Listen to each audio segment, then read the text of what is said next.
Bada bing, bada boom. Lauren and Owen, they don't really fight as a couple. I mean, it probably helps that they're in high school and they're not trying to figure out how to pay taxes together. But even for high school relationships, the two of them, Lauren and Owen, they just seem like they're freaking made for each other. They're both athletes at the school. They both have blondish hair. I feel like that's high school relationship gold. People call them the golden couple, which is a bit of a dramatic label to slap on two 13-year-olds, but they're going to be 14 soon, and it's just a nickname until they get a text message in a group chat. It's a group chat with Lauren, the girlfriend, Owen, the boyfriend, and this number that neither of them recognize. And the text message reads, "Best day ever." Who is this? Only one of you got voted on homecoming court. This is epic, LMAO. For my non-Americans, homecoming weekend is usually the weekend that football season really kicks off at schools, meaning you have this really big football game, homecoming game. Owen is on the football team. And then you have homecoming, which is like, I guess it's kind of similar to prom, but not as official. Everybody dresses up. You have to have a date. You have to ask someone to be your homecoming date. It's a whole thing. The price breakdowns of people's dresses, glam, everything, it goes viral on TikTok. It's a production. And in the sense, you have homecoming court, students that are nominated to do their dances with other nominated students in homecoming court. And now this random number is texting Lauren and Owen that only one of them got voted onto homecoming court, which it's pretty clear it's probably going to be Owen. He's kind of like the popular one. But it's weird because how do they even know? I mean, nobody even knows yet. So they respond, "How the f do you know?" "The votes." "How do you know about the votes?" "I know for facts. Trust me, Friday will be epic when it's announced. The look on your faces, watching one of you with your arm around another person, holding hands, being all adorable, smiling, flirting, and posing for pictures with another person. Priceless, LMFAO. Could this be the end of the AKA golden couple? The relationship everyone idolizes?" Okay, this is kind of weird. They text back, "You're jealous. Friday is going to be the most epic day ever. LOL. We'll see who's jealous then, and it won't be me. LOL. Who even are you?" There is no response. By this point, Lauren and Owen, they kind of brush it off. They focus on getting ready for homecoming until another message comes in. "How's the happy couple?" "It's closer to Friday. Nervous? Preparing for the end of the golden relationship? How are you going to handle seeing one of you on court posing for adorable pictures with someone else? We hear about how you are the perfect couple. You're perfect together. They envy you both and your relationship. They want a relationship like yours. How you're the definition of a perfect couple and will be the forever couple that gets married. Some of us don't want to hear it anymore. One more thing. I recommend Lauren not wearing his jersey anymore. You'll look like a fool if you do. See you at the game Friday." They are both looking around in the classroom because who the hell is sending these messages? And then another one comes in. "He no longer likes you and he hasn't liked you for a while. It's obvious he wants me. He laughs, smiles, touches my hair. You're a sweet girl, but I know I can give him what he wants. Sorry, not sorry.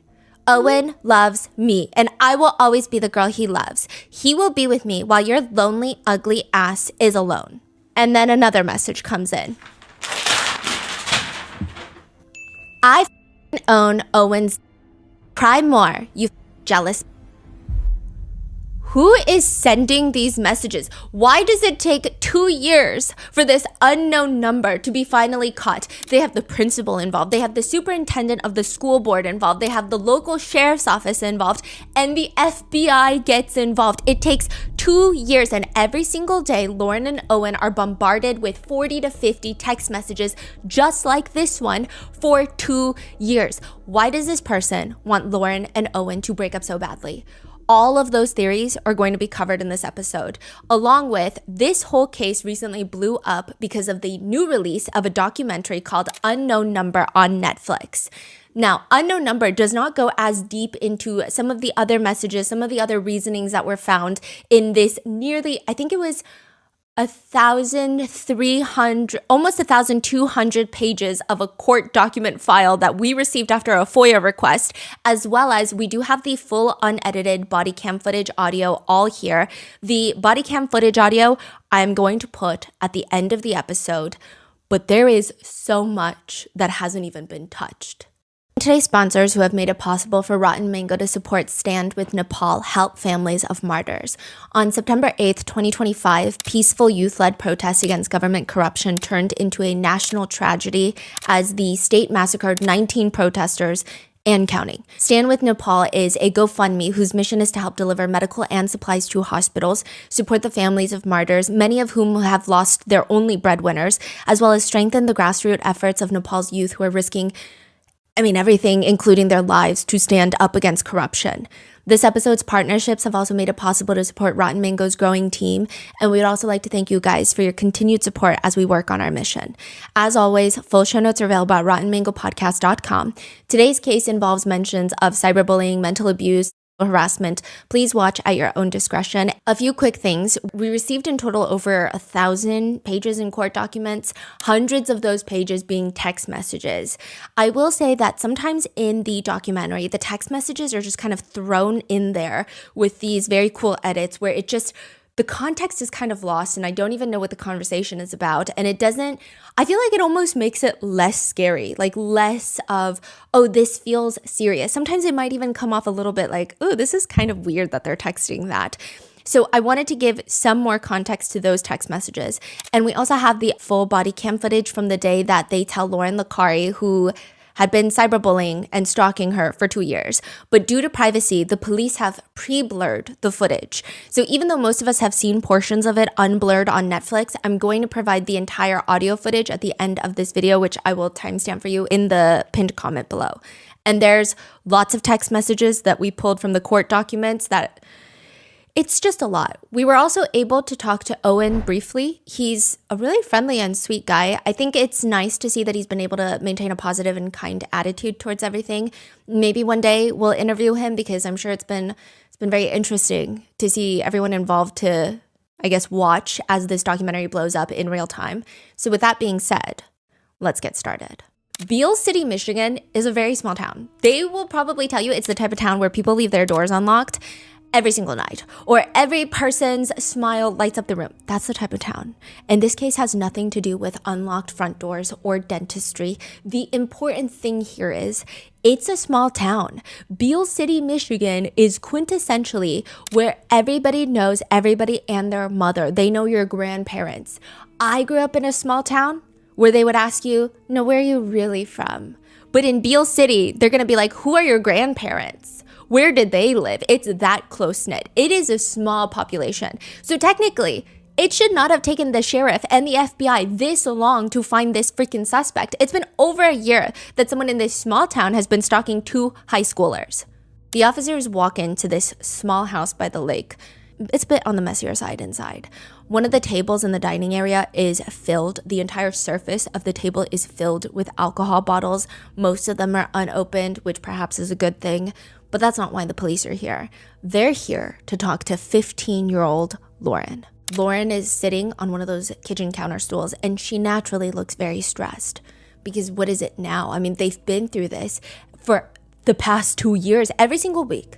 Once a week, almost on the dot, she gets taken into this small back office in the high school to turn over her phone, where they take all the text messages that have come in, and it feels like a CIA undercover operation without the intelligence. She's been doing this for so long.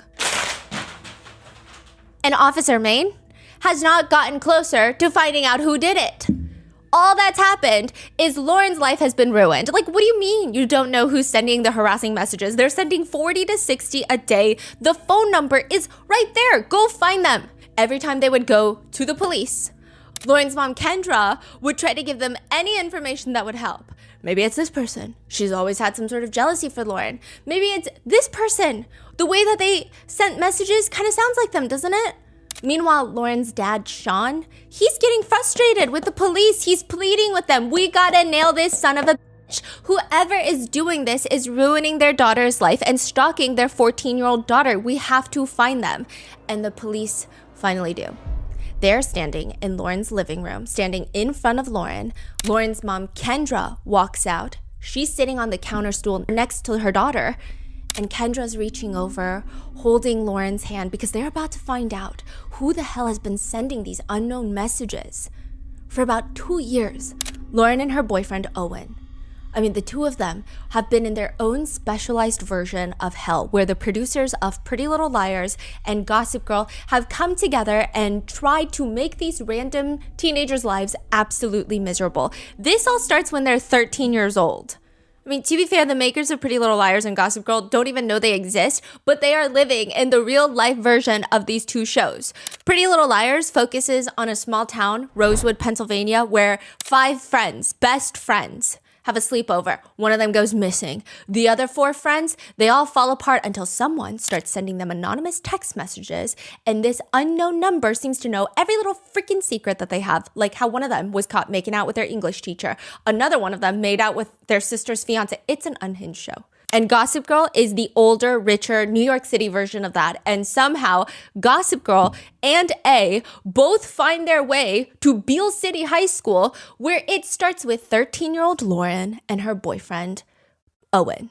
They start getting messages. And in the beginning, it's kind of silly goofy. It's like silly goofy kindergarten messages. The text messages are juvenile at best. The first few messages, if someone were to hand me a phone and would tell me to text something mean and I sat on my phone, this would be the outcome. It's just like gibberish insults. One message reads, "You are the ugliest person I have ever seen." It's always texted both of them? Yeah. I mean, it's not particularly original or specific. It's rather subjective of an observation, but coming from an unknown sender, it's a little creepy. Then another one. Off. You be the ugliest skank. Ain't playing ugly motherfucker. Then another one. We will make every day miserable for you. It's a little silly. He be with us tomorrow at Cornhole. Sorry, not sorry. After Cornhole, he hanging with us. We got plans, bitch. Owen is obsessed with us and everyone knows it. The seniors talk about how hard he want our sorry, not sorry. You trash, we ain't. I mean, it's bad, but there are multiple, I mean, even above this, there were multiple text messages about Cornhole. Like a cornhole tournament. You know cornhole, the game with the wooden boards, and then you try to stick it's like skee ball. They're like having, it's the most atrocious thing being the spelling of the messages. But clearly, by the end of this message, it starts kind of escalating. And like the seasons of Pretty Little Liars and Gossip Girl, with every episode that passes, the boring text message threats aren't cutting it anymore. The unknown sender starts amping it up. I mean, it's getting rather mean. We will win. I promise you. Owen doesn't like you. He doesn't love you. Lauren and Owen both have no clue who this person is. They've tried asking around to see if anybody knows who the number belongs to. Nothing. They've tried calling and they won't respond. They just say, stop calling. And they're trying to get them to answer. Stop hiding. Answer my call. Or are you scared to talk to me? Just scathing messages come in after this, bombarding their phones. They've tried tracing the number back. These are all burner numbers. Someone is getting an app to get a fake phone number to message them, and with annoying frequency. I mean, they're just nonstop getting haggled by this fake number. Is it a girl in their class? Is it a guy? Is it multiple people? One message says, we will win. Who is we? And what the hell are they winning? Owen? That seems to be the point. It seems like Lauren gets bullied for being anorexic and not pretty enough for Owen based off these messages. The unknown sender seems pretty intent on making sure that they do not stay together, and they want Owen for herself, himself, themselves. We don't know how many people are behind this. So when this is happening, did Owen or Lauren have an idea who it could be? Did they start talking about it at all? Yeah, they later have an idea, and we're gonna get there. But the text messages read, "You have no friends, and we all fucking hate you. Fuck off, you nasty ass skank whore." And that is targeted towards Lauren. And it's all a game to the unknown sender. I apologize. It became a game. It was easy. Over the past year, we got Owen to say he cheated, wanted nudes, we were better, had better bodies, hated you, didn't want to be with you, you were ugly, lesbian looking, anorexic, and wanted other girls at games. It's just like nonstop, 40 to 50 of these paragraphs a day. In another message, it reads, he's ready to be with a real girl who gives him what he wants. Fucking trash, don't wear fucking leggings. Ain't no one want to see your anorexic flat ass. You dress like a fucking slut. You trying to get attention? Fuck off. I mean, it's mean, don't get me wrong. I would be crying myself to sleep, especially if I'm that young, but it's just not that personal yet. It feels vaguely mean, if that makes sense. But they start escalating to get more scathing and more precise with what the unknown sender is trying to target. This feels like a warm-up. For real, how do you not break up when he says you ugly, embarrassing, mistake, anorexic, worst body, ain't giving him? He wants sex, BJs, and making out. He doesn't want your sorry ass. He wants a real girl, and we will make sure he gets that. Don't come to the game. He ain't want you there. He ain't want to see you. He hates you. Which is probably enough to get Lauren to feel like, wait, I don't know who this person is, but what if there is some truth to it? What if Owen is doing something weird? Then another text message that makes Lauren feel paranoid.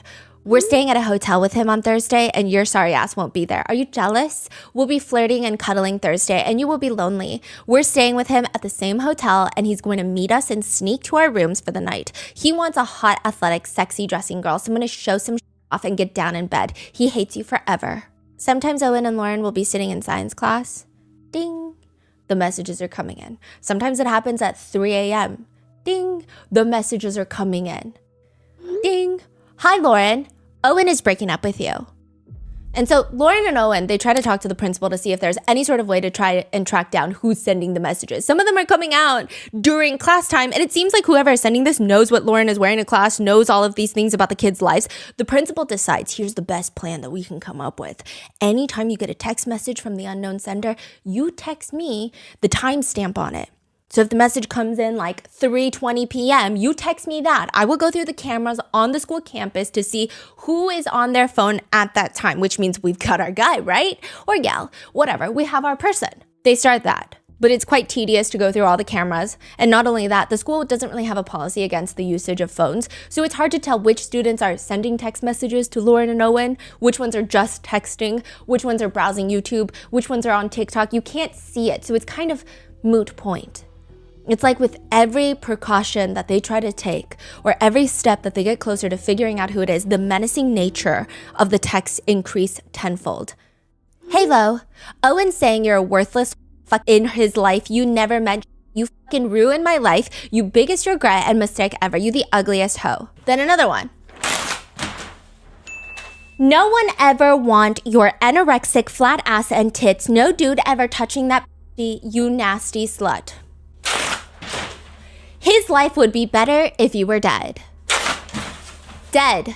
Hashtag bang bang. Hashtag Whoa. Owen wants you dead today. Jump off a bridge. Like, how long has this been when they start texting these type of messages? A few months in, but it goes on for a long time. Whoa. Kill yourself. Project Slammer is a CIA project where the CIA goes into prisons and they interview over 40 incarcerated former CIA spies. And they try to figure out what makes them a traitor, what makes them turn on the CIA and give information to foreign adversaries. Why do you commit treason? The big one is obviously narcissism. There is a huge money gain element there, but typically it takes a narcissist to become a spy. They also typically like to think of themselves as bigger than a regular employee, someone with a bigger purpose, and the rules and consequences of, literal treason don't apply to them, so it should be fine. But that's not really new and riveting information. Like, they can't really find who's a narcissist in the CIA. And I'm sure they can, but that doesn't mean all of them are useless traitors. Most of them are probably useful intelligence agents. They've also identified the most critical time point in which someone could potentially become a mole. They already have to have some sort of personality dysfunction, like narcissism. The ease of opportunity has to present itself. Nobody's going to go and hunt down the opportunity to become a traitor. And 3, they have to have an acute life crisis.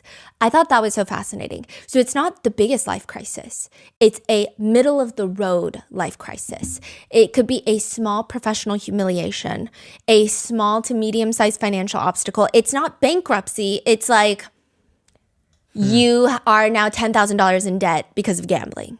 Why is that so crucial for this to happen? Acute life event means that it has the ability to throw that type of person off and make them vulnerable into making very bad decisions or feeling like they're meant to do something bigger in life. If the life event is too big, they usually don't have the mental capacity to become a traitor. So it has to be like a medium-sized life event. So for example, if a parent dies and it's not sudden, it's like old age, that's an acute life event because everyone is under the impression that your parents are supposed to die before you do. But if their child dies, that's too major of a life event. Fascinating. Yeah. It's interesting. So it's like a life event that shakes them up, but it cannot be so big that they're so shaken that they cannot become a mole. And a lot of the ways, I'm sure the CIA has got advanced ways on figuring out who's a mole.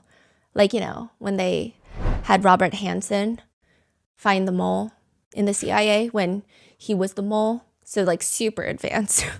Yeah, I think we covered that case. There was a guy named Robert Hansen. He was working with Russians.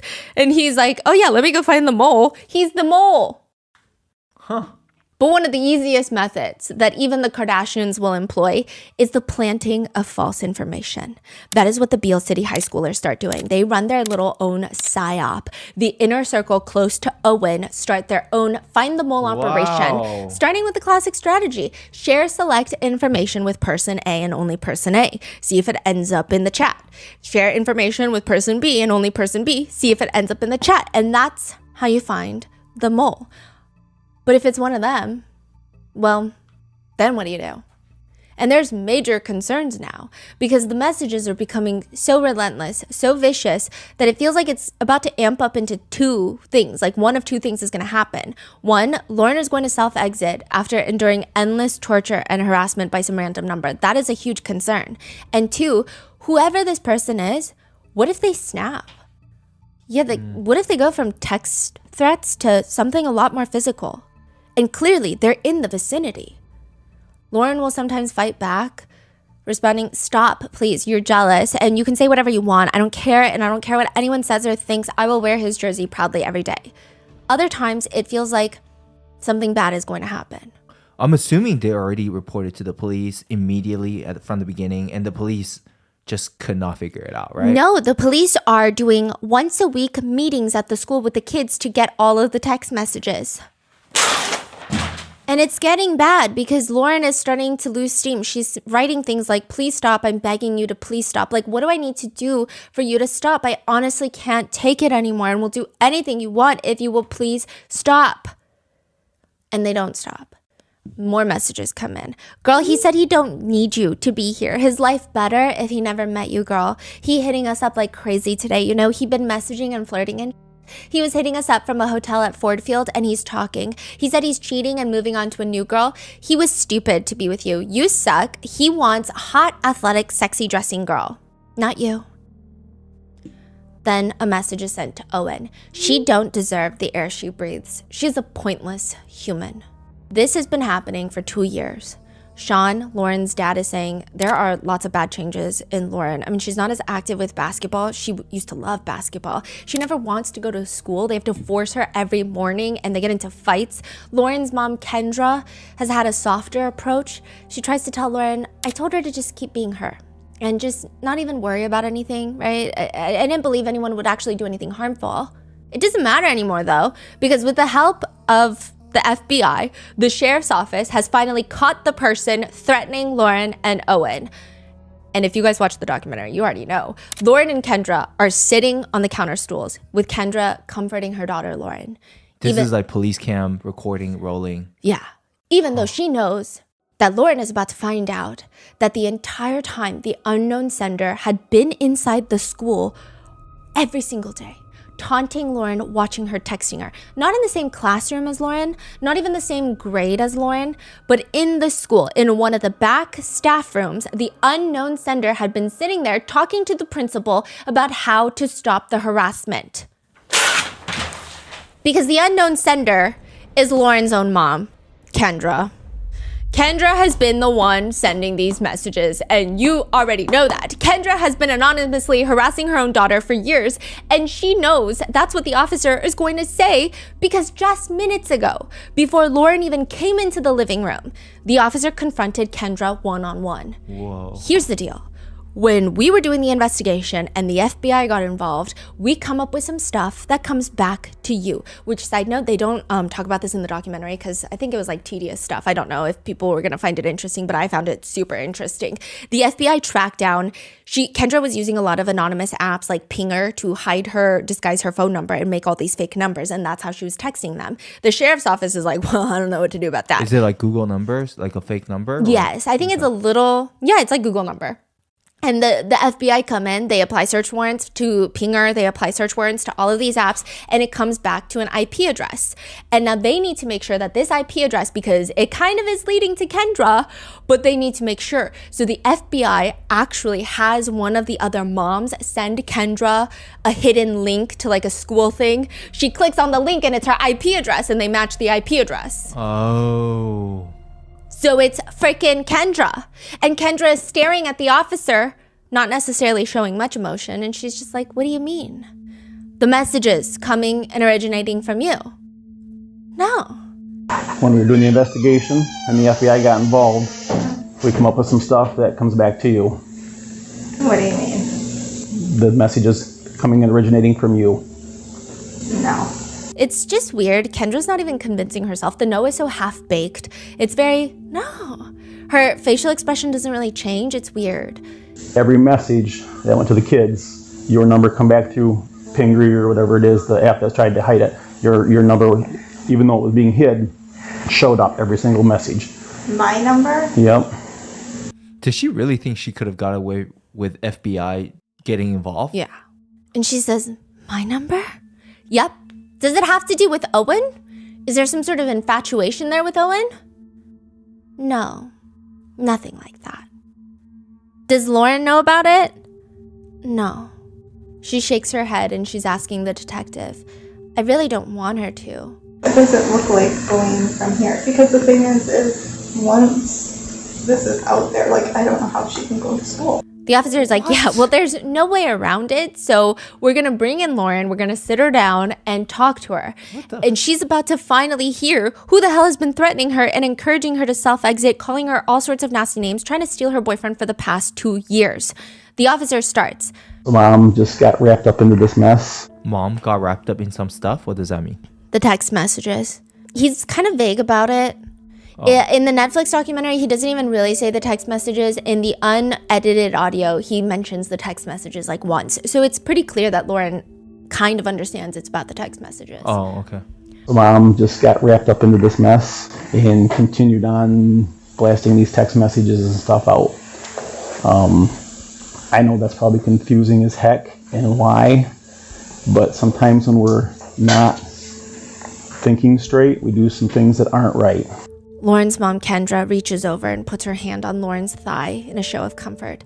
But if you listen carefully, like, why would they need a search warrant for Kendra's phones? I think Lauren is slowly putting everything together. I will say the officer is just oddly vague about the whole thing.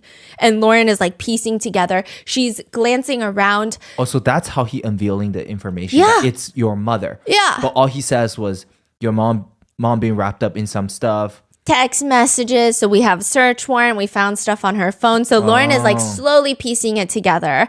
We're going to take her phone and stuff. You know, sometimes when we're not thinking straight, we do some things that aren't right. Your mom doesn't want to get this out, but it's going to be public information. By this point, Kendra is up on her daughter. She has her arms wrapped all the way around Lauren, like she's like a sloth trying to climb a tree. She's resting her left cheek onto Lauren's head, kissing her forehead, wiping the baby hairs from her forehead. What? So what a weird course of action when Yeah. you were just exposed for harassing and abusing your child for years. And the officer is like, she said you had no idea what was going on, and I believe that. What has to happen now is I have to make sure you and your mom are safe before I leave. So I'd like you to call your dad, and maybe he can come home and meet with us, okay? Kendra reaches over and grabs Lauren's hand, almost as if she is the one needing comfort. Now, Kendra is a part of the Netflix documentary Unknown Number, which is interesting considering the call is coming from inside the house, literally. But when Kendra sits down, she has a very big reason to agreeing to all of this. She just wants her side of the story to be heard. She says, you guys are going to think I'm the crazy lady. Every single one of us makes mistakes. Not a single one of us has lived a perfect life. And realistically, a lot of us have broke the law at some point or another and not got caught. I mean, I'll be honest, I'm sure people drove drunk, haven't been caught, right? But again, if you get caught, you're in the same situation I'm in, but for a different thing. So I do feel that people lose sight of that. I know to some, I'm a headline, I'm a villain, I'm a bad mom, I'm a whatever. But that's because, one little piece of my story, they don't know my whole story. And she explains. So the messages stop for a little bit and they pick back up. In my mind, I'm like, how long do we let this go on? So to give you some further context, an unknown sender starts sending harassing text messages to Lauren and Owen. And then they stop for like 11 months. They stop sending any messages. And then all of a sudden the text messages pick back up again. And this time it's 40, 50 a day for a year. Kendra is saying that she never sent the original messages. Oh, really? Yeah, we're going to get into that later. More on that later because nobody believes you, Kendra. But she says after 11 months, she picks up where they left off by sending harassing threats. And her reasoning for this is very simple. She wants to catch whoever sent the first original text messages. She wants to find out who they are, so she's going to send more messages. She says, what do I do as a parent? Honestly, the best way would have been to stop it by shutting her cell phone down, right? But then I was like, well, why would she have to do that? Why should I have to get her a new phone? Like because of someone else's actions, right? I really wanted to get to the bottom of who it was, right? And that's when I started sending the text messages to Lauren and Owen. I was sending the messages in hopes that maybe they would send back asking, is this somebody? Is this so-and-so? To just kind of give me something, right? Oh, this person is crazy. Yeah. Oh my God. When is she saying this? When she's getting... In the Netflix documentary. Like this is with the police at the police station? No, or just sitting at home? This is like after she's a free woman and she's sitting down with Netflix. Oh, wow. She made up this really, nobody even freaking will believe 1% of the reasoning. And she's like telling it with full chest. Yeah. And all the IP addresses lead back to her and only her. So. Oh my God. It doesn't even make sense. No, it doesn't. Her reasoning doesn't make sense. But she says, I was also hoping that as maybe they talked about the messages amongst their friend group and stuff, that something might come up that could help pinpoint, where they were originating from. I started in the thoughts of, we need some answers. And then it just kept going. It was a spiral. Kind of a snowball effect. I don't think I knew how to stop. I was somebody different in those moments. It was like I had a mask on or something.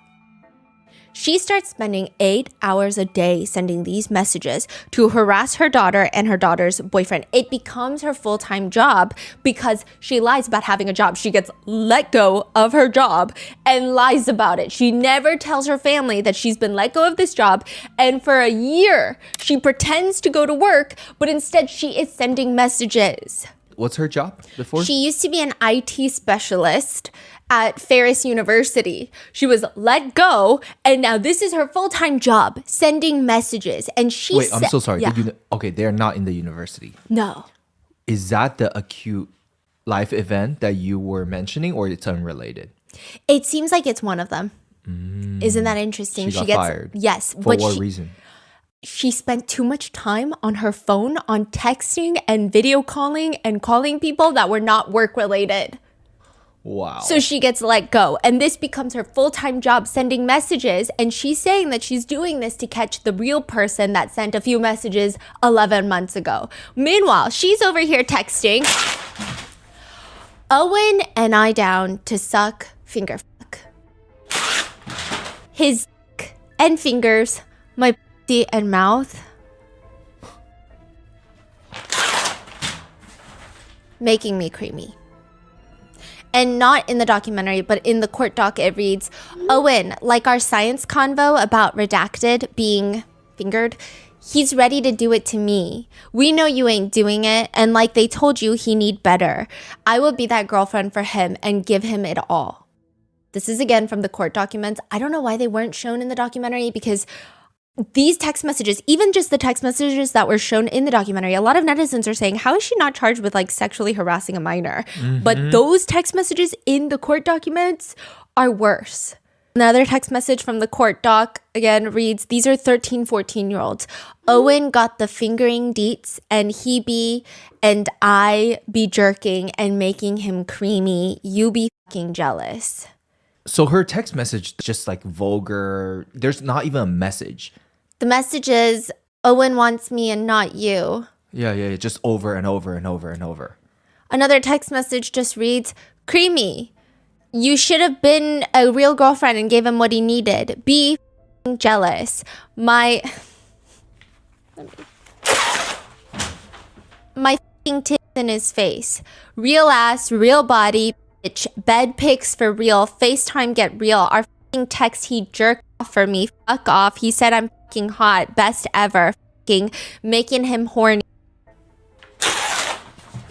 F***ing make him horny. Make it cream. Again, Kendra claims she has a very good reason for this. She is basically going undercover to figure out who the real harasser originally was. You have to believe her. Not being invited to Chloe Wilson's annual Halloween party would probably have me crying in my room at night. Chloe is one of the popular girls at the school. She's on the volleyball team, the basketball team. Her parents are popular. She has friends from nearby schools. Everyone knows Chloe and everyone knows her Halloween parties, except Lauren, who does not even want to go. And technically, Lauren's not invited. But Owen states, well, if I'm going, then you're going to come with me. Because Owen and Lauren are dating. Lauren and Owen have been dating for like a year at this point. And Owen, by all accounts, seems like the more popular one. He seems a little bit more social. He has a lot of friends. He's on the football team. And Lauren is described by everyone as being pretty quiet. She likes to keep to herself in a small group of people that she knows. And that's what she likes. And the Halloween party does not sound like something that she wants to attend. But they're dating. This is part of the life. So now it's part of hers. Lauren just does not really get along with people like Chloe. Beale City high school cliques seem very intense. It's a small town school. Beale City has one stoplight, 2 bars, and they're more like pubs. The entire town has a population of a few hundred people with more wind turbines than they have bars. One netizen describes living... Few hundred people in the town? Yeah. Wow. One netizen describes living in a small town like that as, quote, an experience where you have to be careful not to kiss a relative. Not because incest is like a trend or a shared experience, but because there's only so many residents and you can only have so many drinks before you're like, wait, am I blackout drunk and making out with my cousin? It's a numbers game. Oh. Huh. Lauren describes living in Beale City as a really small school in a really small area and everybody knows everybody. I feel like you're going to absolutely love living there or you're going to loathe it. It's cute. If a local is diagnosed with cancer, the whole town will start a meal train and sell shirts that read, "Nobody fights alone." And there's only about 30 kids per class. Meaning Lauren's class that she's graduating with consists of about 30 to 50 students. The entire school building is K through 12, all in one building. I feel like the kids are all just in one class completely. And out of the 30 kids, they have separate group chats, separate friend groups. Owen describes it as, you've got the popular kids, like Chloe and her friends. You've got the cheerleaders. And then you have the quiet kids. I guess because there's not as many people, there are less groups. I mean, nobody says it outright, but it seems like Lauren is maybe in the quieter group, Owen is maybe in the popular group, or, Lauren is maybe floating between the groups. And nothing is wrong with any of that. The problem comes when everyone is just talking about everyone. I mean, if there's only a few hundred people, Yeah. that's not that hard to find out who. That's what I Right? was saying. Wow.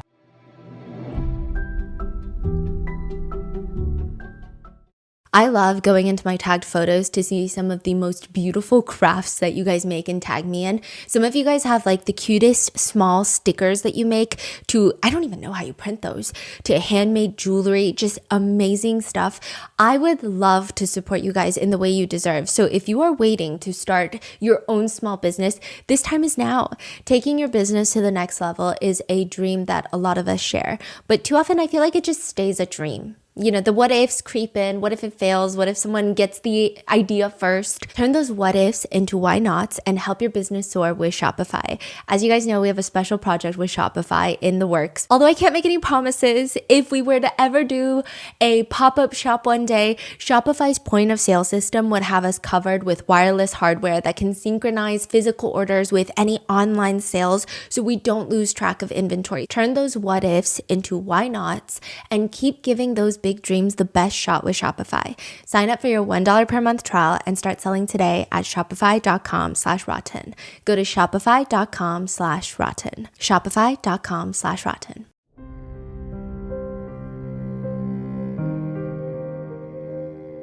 One of Owen's childhood best friends and fellow potential popular kid is Sophie. And she says, no one really has anything better to do than talk about other people. Like even the parents, like they talk about us, teenagers, what we're doing. And I feel like that's kind of a toxic thing that gets passed down. One netizen concurs by writing a review on Beale City High School on niche.com. Quote, parents are great, but some care too much about the athletic sphere. The parents are really involved. Owen might say that they're too involved. And even the parents want to talk to the other parents about the kids' drama. The parents have drama themselves. It's kind of a mess in a lot of small towns, and Beale City is not immune to these social circles. But it seems by all accounts that the popular kids are going to be the ones in attendance at Chloe's Halloween party. And this is when the first text messages come in. One of the first messages from the unknown sender to both Lauren and Owen read, did Owen say anything to you about what's going on? If he didn't tell you yet, I will. Owen and I agreed and thought it would be a great time for Owen and I to get together and officially hook up. You are not being invited because we want this time together. He's coming to my house on Halloween too and is giving me his sweatshirt to wear. You're a sweet girl, but I know I can give him what he wants. Sorry, not sorry. This is sent to Owen as well. Yes. It's obvious he wants me. His attention is constantly on me. When was the last time he paid attention to you or acted like he likes you? He is never with you, nor is he ever talking to you. He's always with, quote, other girls or texting and talking to me. He's constantly hitting on me. He laughs, smiles, touches my hair, picks at me, and crushing hardcore for me. He always wants to be near me and involved in our conversations. When has he ever acted like that way to you? Don't be jealous when I wear his sweatshirt and jersey. Not sure what he told you, but he is coming to the Halloween party and we are both DTF. If they were 13. Yeah.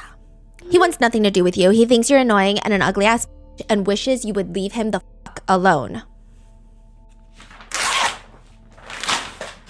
I feel like these text messages are literally a Gossip Girl episode. Why do you think he's on his phone all the time talking to me? It's obvious. He does not want you in his life. He talks about you all the time. You didn't get invited to his football game. I did. You didn't get invited to his house. I did. You didn't get invited to sleep with him. I did. I did. I'm spending the night with him. I'm sharing a bed with him, not you. He's comforting me, not you. You didn't get invited to be with him in the hot tub.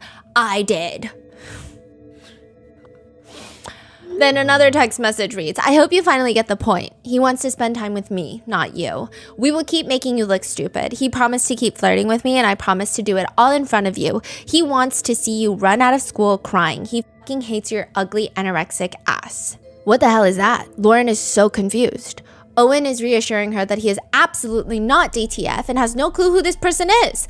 Owen thinks it's maybe one of the quieter kids because they're more, quote, techie, but clearly somebody is just messing with them. At the Halloween party, they start going around and asking around to see if anyone knows the number or if someone sent it as like a sick joke. Nobody fesses up and they move on for 11 months. Nothing happens. Kendra claims these Halloween messages were not sent by her. She said, not those ones. I did not. It wasn't until way later. 11 months later, the messages start again, and I feel like they're way, way, way, way worse. And we're going to go through a lot of the text messages, the ones from the Netflix documentary, the ones from the court document. They're all going to be in here. And we're going to go through the messages while we go through the theories of why Kendra did this to her own daughter. Because I feel like Netflix kind of at the end threw out a reasoning of why Kendra did this, but a lot of netizens are not even convinced by that reasoning. Some people think it's got to be something else, and there's actually a lot more theories online and text messages supporting those theories will be included when we get to them. But one thing is 1,000%. All the roads lead back to Kendra. 18 months into the messages, terrorizing the entire school. By month 18, I mean, everybody knows about this. But like the first month, everybody knew about it. The principal, superintendent, the sheriff, everybody's involved. Kids are pointing the finger at other kids. The parents are pointing the finger at kids. It's not until April 2022 the FBI gets involved. And like I said, all the IP addresses, even the beginning ones that she claims she absolutely did not send, were all sent by Kendra. So why did she do it? Theory number 1. Kendra is jealous of her teenage daughter, Lauren. Sick to her stomach, green with envy level jealous. One message reads, Lo, which is Lauren's nickname, you be jealous when he's at varsity game today. He ain't wasting time seeing you suck. He knows you suck. You the worst. You for real need to quit. No one wants you playing. Ain't no one sad. Break an ankle. It's interesting because usually when there is jealousy from mother to daughter, the mother wants the daughter to do well enough to reflect well on her own parenting, but not so well that the daughter outshines the mother. Basically, this experience, this is a Redditor. My mother always wanted me to be pretty, but not too pretty. Like I had a cute, tiny waist. So if I wore a belt that defined my waistline, she told me I looked like a slut. It's interesting. Some psychologists have said it's like a narcissistic mother views their daughter as direct threats. Anytime they look at their daughter, it is a reminder of their youth and a reminder of the mother's own aging process. They want to provide more freedom for their kids because that makes them look good amongst their friends, but they also resent them for having a better life than they did, so they want to take them down. Another message reads, you have no friends. You fucking suck cock for guys to talk to you. You fucked up. You treat him like shit. You don't get with him in bed. You don't sneak out with him. You fucking dress awful. Ain't no guy want that. You look like an anorexic toddler. That ain't sexy. It's embarrassing. You need to do something about that. You need to change your face, hair, body, clothes. He agreed. He won't give you his jersey to wear. He ain't wasting no time. No waste of space mistake. Ugly anorexic toddler wearing his shit to embarrass him. He ain't proud of you and wishes he never met your sorry ass. He said it looked better on a dog than you. Embarrassed when you wear it. That was from the court document. Perhaps Kendra is just jealous that her entire role that she now sees it is, and this is not me saying it, but maybe she just sees herself as a mom now. And Lauren is maybe entering what Kendra believes are her prime years, high school, college. Kendra's cousin was interviewed for the documentary, and she said, Kendra is very fun, very outgoing, the life of the party. She likes the attention, I think. If she were here right now, so she's being interviewed by the producers. And Like she she says, knows the whole thing. And she says, if Kendra were here right now and you're talking to me, you're interviewing me, she would be dancing over there to try and get your attention, to get you to look at her. Now she suddenly has kids and she's a baseball, basketball coach for Lauren. One report states that while Lauren is quiet, Kendra's like the cool mom. People say that she would gossip with the girls, literally high school girls. During softball or basketball practice, students would film her dancing to Sir Mix-a-Lot and doing cartwheels down a hotel hallway when they would have away games. Fascinating. Another odd thing is Kendra would show up to the school to comfort Lauren, but would use it as an opportunity to get close with the other high school girls. She would tell classmates of Lauren's that she's bringing a change of clothes for Lauren because the person texting was making fun of her shirt, so she feels insecure. She's texting it, and she's bringing a shirt. And then now she's getting sympathy from all these high school girls that are like, oh, Miss Lakari, I feel What so a great bad. mom. Yeah, that's so sweet Wow. of you. And even if she wasn't, why would you even consider text or telling someone when the bully is supposedly in the classroom and could use it against your daughter? Or another time she'll text girls in Lauren's class saying things along the lines of, can you go to the bathroom and check up on Lauren? She just texted me that she's crying in the stalls. Or she would talk to other kids about how stressed she is, about how stressed Lauren is about these text messages. But Kendra will swear, this is not the motive. She is not a jealous mother. Yes, she was targeting everything that Lauren was insecure about. However, it wasn't to make her feel bad. Kendra straight up says, Lauren knows she's petite. She knows she's small. She knows she's thin. So I might have kind of picked up on some of her insecurities. Her hair, her appearance, her looks, But honestly, the messages weren't really targeted at her insecurities. The Netflix producer does ask something that kind of pissed off a lot of netizens, which is they asked Kendra, were they targeted at you? Were you sending those messages to yourself? And they were like, why are you trying to give her an out to make herself look better? Basically, What? they're asking her, like, did you feel like the mean things you were saying, you were almost saying it to yourself? No. What kind of a question is that? But Kendra is like, yes, that very well possibly because I was way too thin. I was not eating, so you could put me in that anorexic category. A lot of people are like, why would you even ask that? I also don't think that that's what happened at all. I honestly think that Kendra was saying that because, I also struggle with my choice of... Sometimes I struggle with body image as well, right? Everybody does. Lots of people do. And some people think that Kendra, as she's aging, she notices that her metabolism is not as quick as it used to be. And maybe she has to work extra hard to stay in that body frame that she likes. And she's looking at her teenage daughter, and like lots of teenage kids, they can just eat whatever they want and they don't really fluctuate in weight as much as like a 50-year-old woman. And so maybe she's very upset with that. I don't think that she's sending it to herself. I think she's pissed off. Yeah.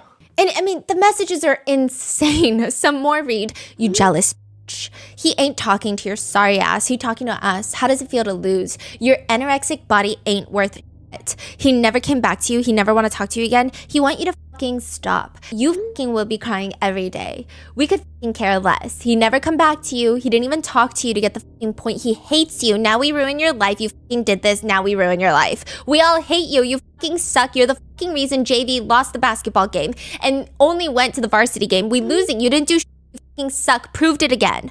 Fucking break a neck, leg, anything today and be done with basketball.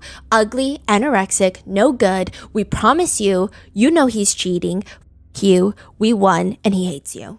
There have been times that I have just been like deep in the trenches of unsafe lands where I just know all the occupants, all the residents of this online territory hate my existence. And I will go in the trenches, knee deep in the pure hatred spewing out in the comments against me. Mind you, not to give any of those people, like very aggressively hateful people, any grace. But those people, they don't even know me. I don't know them. I don't personally care for them. I have no interpersonal connection with them. And they still don't say such vile shit. Like, it's crazy. I know it sounds immature at times, which is why I think people aren't taking it as seriously. Well, they are, but it's not. They don't think the messages themselves are that detrimental. I think more people are focused on the fact that Kendra is crazy. But these messages this is like a freaking bombardment of hatred. If you look at maybe one message, sure, you could say it's goofy, but then when you look at thousands of them coming in nonstop, it's like suffocating. There are even Photoshop pictures with vomit emojis thrown on top of Lauren's face, writing words like skank and all over the photos. And it's interesting because even a mean girl in high school will probably not have this level of bizarrely immature, pure hatred. And for Kendra to have that against her own daughter is bizarre. And I say immature hatred, not because I don't think it's immature in the sense of, oh, this is dumb, but in the sense of like, this feels like jealousy in the purest form. It's not even complicated jealousy. You know, sometimes with jealousy, it's like, I want my family member to do well, but I get slightly jealous because I know when they do well, my parents will inevitably compare me to them and then put me down. So their happiness does directly impact my happiness. And it's like, it's a little more complicated. This, pure jealousy. It's weird. And she's just so mean. One text message, not in the documentary, it just says, you're no one. Off. Lauren doesn't respond. So she texts, speechless. Keep it that way. Another one just responds meanly, hey, bitch, how your lunch? LMAO. Wow. Huh.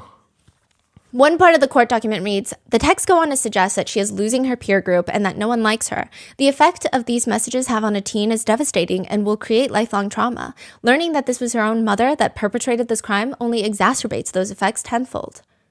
Wait, did her dad find out? Yeah. And what was all of that reaction? We'll get into it. Okay. He was devastated. One netizen comment reads, she was obviously jealous of Lauren. Like, be for real, Kendra.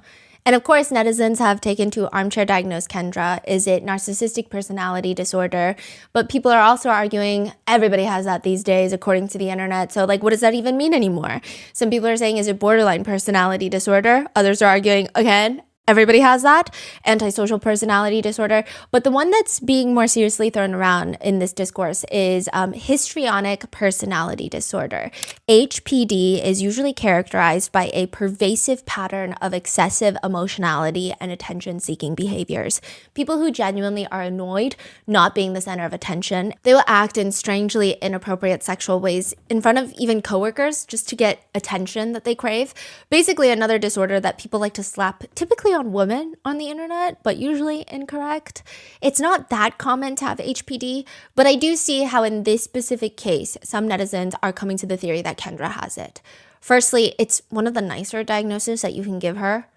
The other one just being like a pervert pedophile. But they're basically saying Kendra is the type to pretend to faint or get sick at everyone's birthday parties. And maybe that goes hand in hand with the jealousy that she feels for Lauren. The speculation online being that she cannot stand not being the center of attention and she's being outshined by her daughter. I will say that HPD does have a very strong stigma because I think the need to be the center of attention and it comes off as someone who is very vapid or vain. But one good comparison that people have with HPD is they say like a character is like Harley Quinn. It's not like, I just want everyone to look at, it's usually connected to some deep desire to feel accepted, and they just go about it in ways that could be slightly destructive to themselves. Nevertheless, a lot of people believe Kendra might have HPD, which does not excuse her actions, nor does it mean that someone with HPD would do something like this. It's just part of the discourse. A lot of people point to the way that even at basketball games, she's like doing the cartwheels with all the teen kids. Like, it's weird, but at the same time, she's bullying her own daughter for her basketball performance. Text messages read, LMFAO, 2 points. You suck. With one comment reading, she was jealous of her daughter. I mean, she was pretty good. She was pretty good at sports, was the number one couple at school, and her mom envied the attention she got. So she tore down the town in order for her daughter to have a greater need for the mom in her life. Classic narcissistic abuse. Oh, another thing that was just so jolting in the court documents, Kendra kept a screenshot of all the text messages organized on her desktop. Literal PDF files of text messages. Like the thousands of them? Yeah, a lot of them. And then another folder just titled Snap. It has all of her login history for Snapchat. And then she has a folder that was titled just O, and it was a letter to Owen, which was not included in the court document for privacy reasons, obviously. But it's weird. We're going to touch up on that later. So that's theory number one. But being jealous of her own daughter, which is a very real thing that happens, there is the other theory, the second theory. This is the one that Netflix kind of drove more into, which is cyber Munchausen by proxy. So to give you some context, Munchausen syndrome is someone who loves to pretend to be sick, to make themselves either literally sick or pretend to be sick to get sympathy. It's giving, I'm dying, but not actually. I just like that you're nice to me when you think I'm dying, and I think I look really good in a hospital gown. Munchausen by proxy is when a caretaker makes their caretaking subject, usually their child, sick. So everyone can rally around them. And this is actually a lot more dangerous because most of the time it's not pretend. Most of the time they are making their child sick and the child has no idea, and because the child can't lie to the doctor, so they just physically make them sick. These are the people that like to wrap their little cardigan around them and cry in the hospital waiting room. It's very terrifying. It's, my poor child is sick, and I'm secretly poisoning them. And now there's the online variation of it. Munchausen, where people will fake having cancer, posting literal TikToks of them getting chemotherapy, setting up GoFundMes, only for everyone to find out that they don't have any sort of terminal illness at all. They are healthy as a horse. Then you have this case, cyber Munchausen by proxy. Lauren is getting bullied, cyberstalked, harassed, bullied. She is a victim. And Kendra is her poor, sympathetic mother trying to fight for justice to make sure her daughter is okay. That is the theory. I mean, there have been reports of people making fake accounts to bully themselves for sympathy. There have been other reports of people making fake accounts to bully their friends. Okay, so this is where it gets weird. There have been reports of person A making a fake account to bully their best friend online, person B. And then it's like an anonymous hater.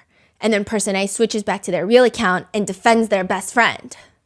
Oh. To drive their best friend closer to them. Yeah. Wow. I know. I was down a rabbit hole looking into this because I was like, cyber Munchausen by proxy? How does that even work?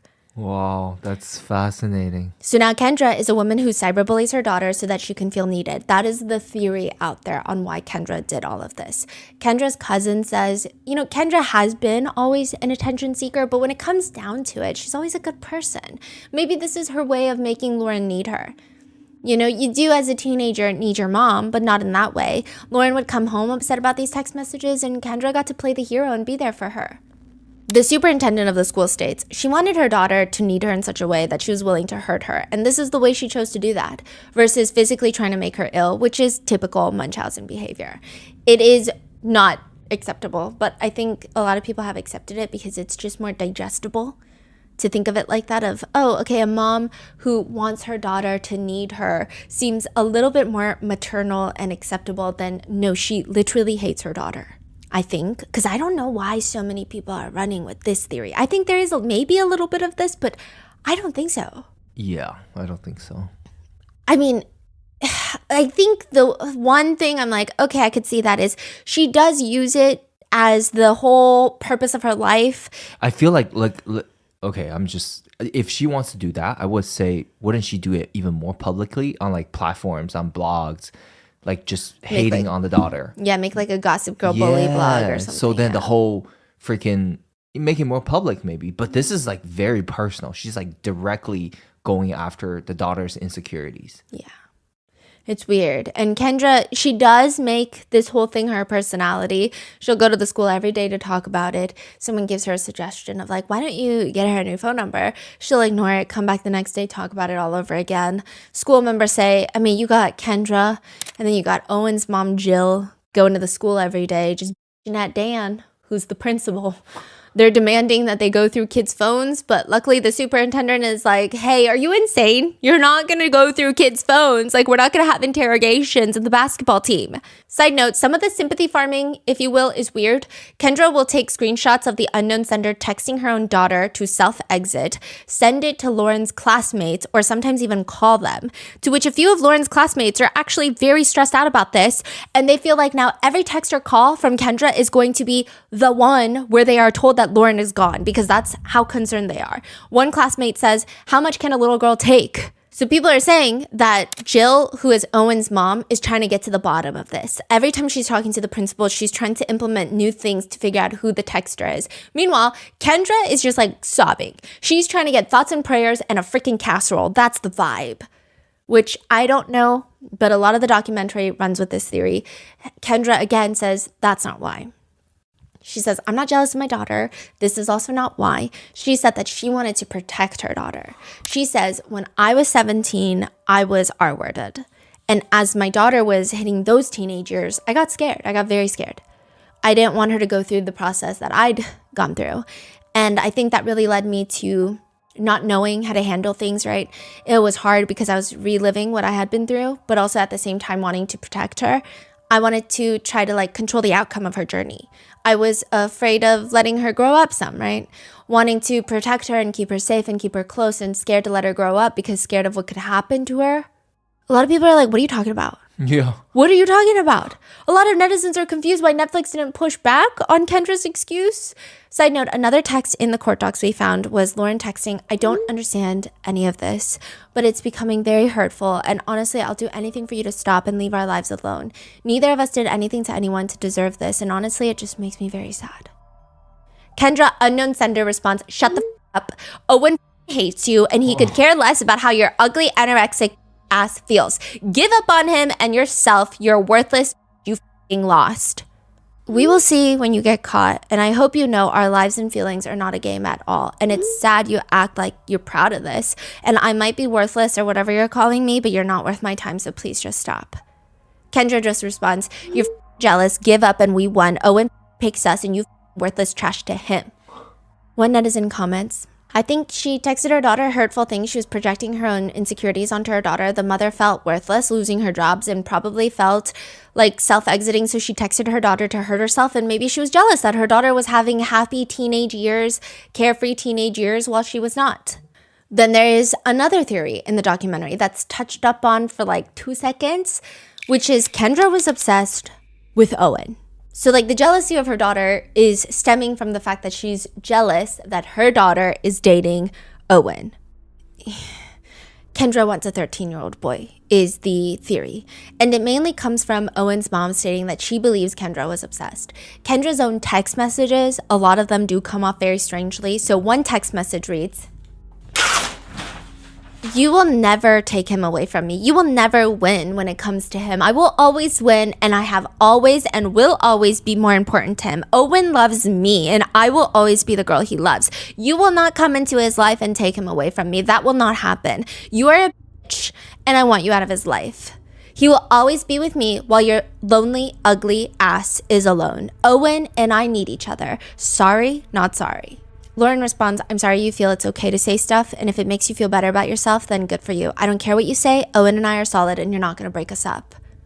The response later to that is, "This phone number is no longer in service." Because she likes to change her phone number a lot. And so it just feels like... What in the world? It feels like targeted towards Lauren, yes, but it does feel weirdly obsessive with Owen. Yeah. Another text reads, "You are worthless and mean nothing. You never have. Get a life out of here. Owen will never look at you again or talk to you. You f***ed his life so bad. His family hates you for it, and he will never in his life acknowledge you again. Get the lost. He is done with you. You embarrass him for real. He picks us over you every day at school. He always has and always will. LOL, he hates you. You embarrass him, make him miserable. He avoids your sorry ass all day. You see him pick us over you for real. Your worst girlfriend. He wants zero with your sorry, ugly, anorexic ass." It just feels like some sort of unhinged weird obsession. A lot of people say that it just feels like jealousy in the purest form, saying things like he wants sex, BJs, and making out. Again, this is sent from a middle-aged woman to a 13-year-old boy and to her own daughter. You don't give it up. He cheated on your ass for more. She's an ugly, anorexic, and sucks at everything. Ain't no one like her. She up on your boys. Don't talk to her. Basically accusing Lauren of talking to Owen's friends. Owen, you f***ing promise, do not talk to her. She ain't worth it. People argue online that whether it was jealousy towards her own daughter, Munchausen by proxy, cyber Munchausen by proxy, whatever you want to call it, none of these text messages are appropriate to write to 13-year-olds. And you can't really write it, some netizens are arguing, without feeling something towards that boy. It's just kind of incomprehensible. Right. Yeah, like these messages are really alarming to say. Yeah. Towards about a 13-year-old boy. Yeah. Another message reads, "Owen loves me, and I will always be the girl he loves. He will be with me while your lonely, ugly ass is alone." In the documentary, Kendra says he liked, talking about Lauren and Owen. They liked a lot of the same stuff, a lot of the sports. They went trick-or-treating together, little things like that. How can you say they like trick-or-treating, recognize how young they are, and still text things like this? Further proof that netizens feel show that Kendra was obsessed with Owen is all of the text messages seem to center around them breaking up the golden couple because Owen likes us more than Lauren. Quote, "We will win." Well, Kendra does win because Lauren and Owen end up breaking up. Owen says, "We were on FaceTime and I told her it was just too much." It's clear the texter wanted them to break up. Owen says, "Maybe if we give them what they want and they stop, maybe one day we can try again." Do you, like, just in the midst of all of this? And he thought it was going to get better because that was the whole point of all these messages, is for them to break up. But it doesn't get better because months later, he goes to an away game and he meets this girl from a neighboring city like 2 hours away. They're not officially dating, they're just talking. But then he wakes up to a text from her. My mom just got a random text from someone. Owen is like, here we go again. It's the same format, same words, telling the girl from Pinconning to back off of me because I'm theirs. The texter went out of their way to find her mom's phone number that lives in Pinconning. I just felt like I couldn't do anything about it. I had no... Wait. It's texting the girl's mom? Yeah, this random girl's mom. But not texting the girl or Owen? No. What? I just felt like I couldn't do anything about it. I had no freedom. I felt like I couldn't date anyone because I was putting them in danger. And I just didn't want them to go through the same thing that Lauren went through. It would eat me alive each and every day. I feel like I was losing trust in everyone. In a text thread, the girl is asking him, "You know who it is?" "No. My mom just got another text this morning. I'm really sorry." Owen states, "So me and the girl from Pinconning ended up breaking up because of this." Furthermore, there's an anonymous tip that gets sent in accusing Lauren of bullying Owen that is sent in by Kendra herself. It feels like in some respects, she's competing with her own daughter and all these other girls for this 13-year-old boy. when they were dating, you know, Kendra would go out of her way to go on these dates with Lauren and Owen to take pictures of them. She signed up to coach Owen's track team. She wanted to become his, quote, second mom. She went out of her way to drive Lauren 3 hours to watch one of Owen's championship games. And there had been this huge tournament in Florida for Owen. Kendra thought, why don't we turn it into a whole Licari family vacation? To which Jill, Owen's mom, gently told her, maybe not. But now in hindsight, it just seems strange because even after the breakup, Kendra is attending games that Lauren is not going to, sitting right next to Owen's mom, Jill. Owen's mom, Jill, says, I think she became obsessed with Owen, which is hard being a mom and that she's a grown woman. But I think there was some level of relationship that she wanted to have with Owen that obviously is not acceptable at her age. If you looked at the way she treated him, how she glorified him, how she would go out of her way to do anything and everything for him and just be noticed by him. She would just randomly text him and try to keep a connection with him. She came to all his sporting events even after Lauren and him broke up. This is disgusting. Weird. Owen says, it felt like she was attracted to me. She was super friendly, super like, here, I'll get this for you. I'll go do this for you. You know, it just wasn't like... It wasn't like it was my girlfriend's mom. It felt like it was something more. She would do things for me. She would cut my own steak for me. It was just to the point where it was just like almost too weird. When the police show up with a search warrant for Kendra's devices, they straight up ask Kendra, is there an infatuation there with Owen? And she says, no, nothing like that. How do you feel? Does it feel weird? Feels weird. Now, need I remind you, she is also texting, hi Lauren, Owen is breaking up with you. My tits in his face, making him horny, make it cream. So one person also states that they saw Kendra take Lauren's phone. This is like another student at the school. They saw Kendra take Lauren's phone, read through Lauren's messages with Owen, and then proceed to text him back, I love you, pretending to be Lauren. What? Regardless, when Kendra is confronted, Officer Main tells her, okay, just like tell me, you know, did he treat Lauren bad? Was it an infatuation? I mean, because it went on for a while. And she says, What does that mean?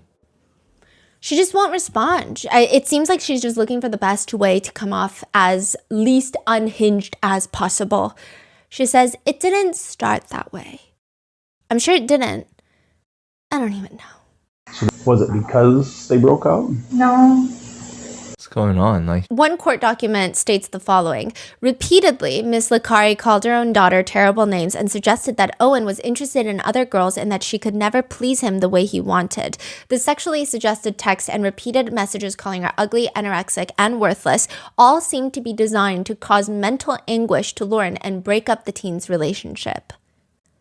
Truly, I have no clue how she wasn't charged with some sort of sexual crime against a minor. In one message from the court doc, she messages them about how she sits next to them in science class and they talk about fingering and jerking. Sorry, not sorry. Yeah. so what did she get charged with? Stalking a minor and obstruction of justice. Oh, that's it? Yeah. All of this is just considered stalking a minor? Yeah. Is there sentencing or? Yes. So she pled guilty. She actually had like 5 different counts, but she pled guilty to 2 counts of stalking a minor. And she did ultimately receive just 19 months, which is like nothing. But I think there was an argument of there was no crime, a sexual crime, because there was no trying to set up. She didn't send any lewd photos. She didn't try to ask for photos. She didn't try to solicit a minor to meet with her, to conduct some sort of illegal activity. I still don't understand how this doesn't count as sexual harassment at the very least of a minor, but Yeah. I mean, she just has a sick obsession with the word creamy, cream, and sometimes she will literally just text cream and then another one in caps, cream, and another message, remember when he used to touch my leg? He be touching more now. He always pick me. Bedroom pics coming, be jealous. He hitting for pussy now, LMFAO. But then in comes a new theory. So after watching the documentary, some people feel that Jill, Owen's mother, was the target. And not as in Kendra wants her or as maybe wants to be accepted by her, wants to be taken in as a best friend by Owen's mom. Owen's parents have the life that it appears Kendra really wanted. Kendra really wanted that quintessential small town popular parents lifestyle storyline. Owen's dad was the star outfielder for baseball at Beale City High School. Jill was a Beale City cheerleader. Jill says in another report that Kendra always talked about Lauren and Owen like they were going to be together forever. So the theory being she wanted the kids to get married just so she could have a good standing in the community as one of the popular parents. Owen starts pulling away because of these text messages. This is like a few weeks before they break up. And he's just saying it's hard to be with someone after all of that. Meanwhile, Kendra really wants them to stay together because Kendra is texting Lauren in the gym. So they're in the gym together. And Kendra is texting Lauren. Lauren is not sitting next to Owen. They're on rocky footing, and she's texting her daughter, sit next to him, answer me, come here now, I'm pissed, move your ass now, I'm fuming, pissed off, this is f***ing ridiculous, answer me and move your ass. What is happening? So she did all of that to break them up. Yeah, so that's why some people are like, it doesn't make sense, and like, it's complicated. There is a cut article that focuses on this. The Netflix documentary focuses more on Cyber Munchausen. And then the court documents is like a blend of everything. So it's like when you just have one piece of the media, when you just watch the documentary or you just read the cut article, it all seems like, oh no, it was because of this. It was because of this. But then when you put it all together, it's like, she's crazy. So what did the cut article focus on?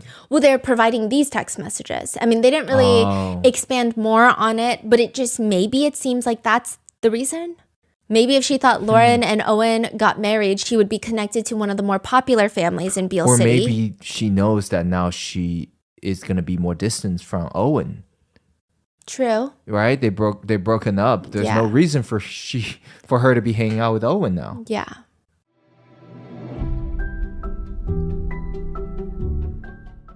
When my sister found out that she was pregnant with my nieces, one of the first things we did was set up a college fund. By the time that they're 18 years old, which I know is coming up way too quickly, I feel like they were just born yesterday, they'll be set up with Acorns. Whether they decide to go to college or do something else, they can have a mature fund that's been gathering interest for years. Acorns helps you grow towards the money goals you have today and the ones you'll have tomorrow. Acorns is the financial wellness app that helps you invest for your future, save for tomorrow, and spend smarter today. They make it easy to start doing more with your money. In fact, you can start automatically investing with just your spare change. You don't need to be like a finance wizard. Acorns puts your money into an expert-built portfolio to make sure you're investing wisely, not wildly. Sign up now and Acorns will boost your new account with a $5 bonus investment. Join the over 14 million all-time customers who have already saved and invested over $25 billion with Acorns. Head to acorns.com/rotten or download the Acorns app to get started. Paid non-client endorsement. Compensation provides incentive to positively promote Acorns. Tier 2 compensation provided. Investing involves risks. Acorns Advisors LLC and SEC registered investment advisor. View important disclosures at acorns.com/rotten.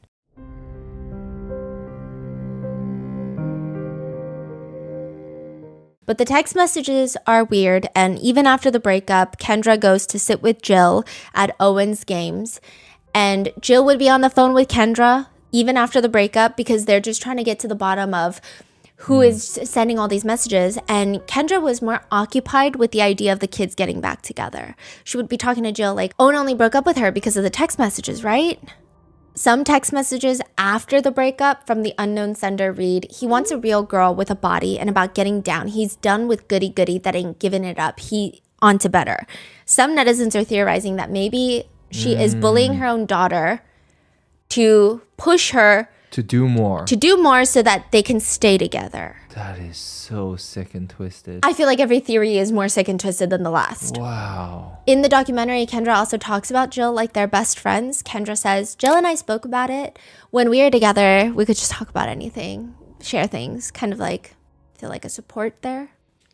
And there are constant messages from the unknown sender oddly stating that Owen's family loves her more than Lauren, which again is odd. One text reads, girl, please, you can't stop us. And we as mom's faves. She all about us. She loves us. Sorry, not you. Owen messaging us right now.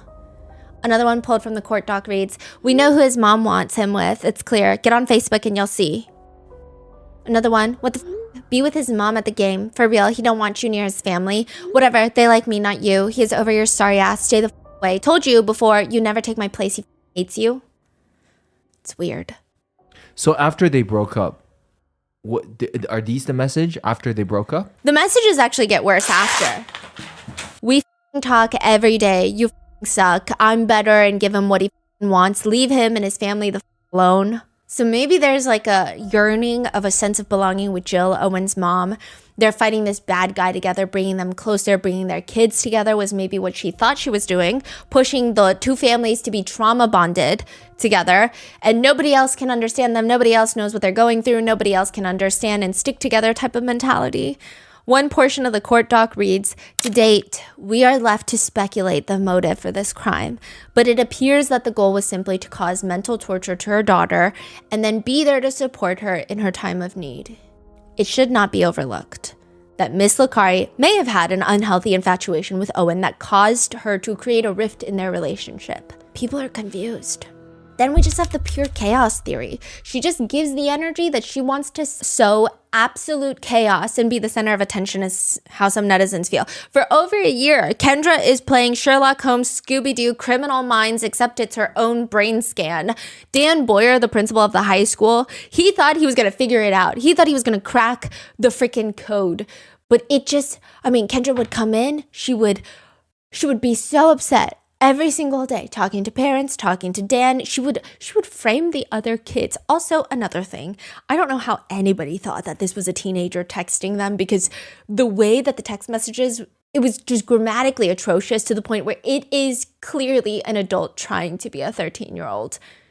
Eventually, Kendra just like drops the G to everything, and everything becomes everything, playing, nothing, which is somewhat more acceptable, but then she even drops it for leggings, which now become leggings. Stop wearing leggings. There's just no way that a teenager is texting like this. And the fact that all the administrators and even the sheriff later is going to think that it's a teenager is crazy. Kendra, at this point, has been let go from her job. She has been lying to Sean, her husband. She's been lying to Lauren about having a job, spending 8 hours a day doing this, and then showing up to the school every day, demanding answers, pointing fingers, just mayhem. This woman is a menace, and she's complaining. She complains in the Netflix documentary. She says, we were hoping for some type of action, right? So we really thought the school would, kind of, let's see what we can do. Unfortunately, in my opinion, I don't think the school handled things very well. Ma'am, you're the one sending the messages. What is happening? Why are you commenting on the investigation into you? Eventually, the local sheriff's office decides that they are going to try and get to the bottom of this case. And they go about it for a year in the most bizarre fashion. Sheriff Maine is like, I got it. The messages start around Halloween. Who was hosting the Halloween party?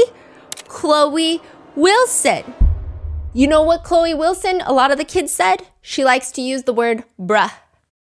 A lot of the text messages say bruh. Her dad's a cop. Her mom is a popular mom at the school. And this is like the popular family. So is it Chloe? Now, it does appear in the documentary that Chloe has a bit of a reputation as a mean girl. Some say that she is the mean girl of the school. Others say that she's just popular and confident and has leadership qualities. And just to give you an idea, Chloe has two best friends, Sophie and Macy. They are like the trio. Lauren's not really part of this group, and all three of them are close with Owen. But there were allegations that Chloe and her friends threw carrots at a girl named Adriana, who also happens to be Owen's cousin. To which Chloe's mom says, there were just multiple allegations against Chloe where she was bullying or she wasn't being nice to this person. The principal called Chloe in constantly, and she's like, I'm not doing anything. Her dad, Mr. Cop Wilson, says she was a leader at the time. She had a huge friend group. It spanned to several other schools, So I think that to some people, I'm not going to say they were offended by that, but maybe they wanted that sort of thing for themselves. A lot of people don't like this family after the documentary. And I don't know. I think it's bad to say whether we like or dislike Chloe. I think it's hard to say. And she's in such formative years of her life. But the parents definitely give off mean energy. Yeah. A lot of netizens have been commenting, yeah, the girls definitely threw the carrots. For sure. But Chloe, has known Owen since they were younger, and they've always had this on and off crush situation. Both of them kind of had crushes on each other, but never ended up dating. The reason a lot of people thought it was at her at first is because she seemed really jealous of Owen's relationship with Lauren. Sophie says about Chloe and Owen, I don't know how to explain their relationship. They were a little bit more than friends. They kind of always liked each other. Owen and Chloe became like really good friends, and then he started dating Lauren, is what Sophie says. Even Owen admits Lauren and Chloe never got along. Chloe wasn't the nicest person. She's not a bully, but she wasn't a nice person by any means, and I think she said some things to Lauren that just made Lauren not like her. Lauren says Chloe always had a crush on Owen. I think she would always just go and talk to him just to make me jealous. I didn't like her because I feel like we just had two completely different vibes. We played basketball together and we just didn't match each other. So when the unknown sender starts intentionally texting about Lauren's bad basketball games and taunting her about her scores, it feels like it might be Chloe who's very competitive on the team. And then there's a message where the unknown sender is like, you scored basically no points. I scored 12, loser. Kendra is the volunteer scorekeeper at the games. She helps Lauren look up who on the team scored 12 points. And what do you know? The only person that scored 12 points that night was Chloe. She's framing. Kendra is framing Chloe. Wow. Wow. Kendra's framing Chloe. Chloe's getting investigated by Officer Maine. Her friends are investigating her. Chloe's so fed up, she ends up giving her phone to Owen for the day. She's like, take my phone. Take my freaking phone, and if you get text messages, then it's not from me. And then there's no message? There's still messages coming in. Oh, okay. Because Yeah. I was thinking if the mom found out, then she would be like, I'm not texting. Okay. No. So there's no messages. And then even after all of that, nobody believes Chloe. So then her dad, who happens to be a cop, is like, hey, just get your phone extracted. Like do a phone pull, right? Do a full digital extraction of your phone, which will show when you delete things like house long to die in cold. It'll show you all those things. What apps you've used, hidden, stuff like that, all of that. I'll allow it. So then they do it and there's nothing. And Chloe's parents have been adamant until since the beginning that it was not their daughter. They even text the sheriff personally. Honestly, Mike, I don't know if you know Kendra or not, but you really need to be cautious. There's a pretty good part of me that thinks that she may be very well doing this. This is what Chloe's dad texts Officer Maine in the beginning of the investigation. Even in the court documents we received in the interview note, the officer writes about Chloe's dad. Have you looked at Kendra Licari as a possible suspect? She has had some issues in the past with Chloe. She used to coach Chloe. Chloe got bumped up and Kendra was very upset about it. What does that mean, bumped up? I guess on the team. Like she was doing better on the team and Kendra was getting very upset about it. And if there's one thing Kendra's going to do, it's just too much. Wait, how did the dad know? So the dad, Chloe's dad, kind of knew from the get-go, but nobody else hadn't believed it. After Chloe gives an extraction of her phone, another message comes in, which is, I talked police yesterday, then kept my phone, searched it, copied it, found nothing bad. Yeah. Still doing it. Yeah. And then a picture of Chloe and Owen hanging out is sent. And then girls be spending night at real cream. I don't know what that means, but it got to the point where everyone realized there's just no way that it's Chloe, which is how Owen's own cousin is the next to be accused because she is one of the few people that would dislike Chloe enough to frame her for this. She is the one that alleged Chloe and her friends threw carrots at her. Adriana says nervously, they had their group, and if you weren't part of their group, you were considered what I call the outsiders. And if you were an outsider, they weren't nice to you. That's Sophie, the cousin? No, this is Sophie. Sophie says, when we were in middle school, Adriana made up this rumor that we bullied her and that we threw carrots at her. There's no one else that would dislike us that much to make it sound like we were bullying someone else. Meanwhile, Chloe's parents state, parents were involved making Facebook posts. Adriana's mom was saying I'm a victim, that kind of journey. So my finger is pointing towards Adriana. That's what I think it is. So they either think it's Kendra or Adriana. And most people are leaning towards Adriana because they're like, oh, well, she's probably trying to get back at Chloe. Okay, so that's interesting. So you're saying at this point, there are already fingers pointing at Kendra. Yes. Okay. That's also another thing. So in the documentary, it seems like a lot of people didn't even suspect Kendra. Right. But then in a lot of different articles around that time when it actually happened, a lot of sources are saying a lot of the parents in town suspected Kendra. Wow. Because of the way she was behaving. Okay, and she's still going on with her texts, even though people are already coming up. Okay, wow. And additionally, there's a picture sent by the unknown sender of a gift that someone had taken at a Christmas gathering, which only Owen and his extended family would have been able to get. I don't know how Kendra got that photo, but she did.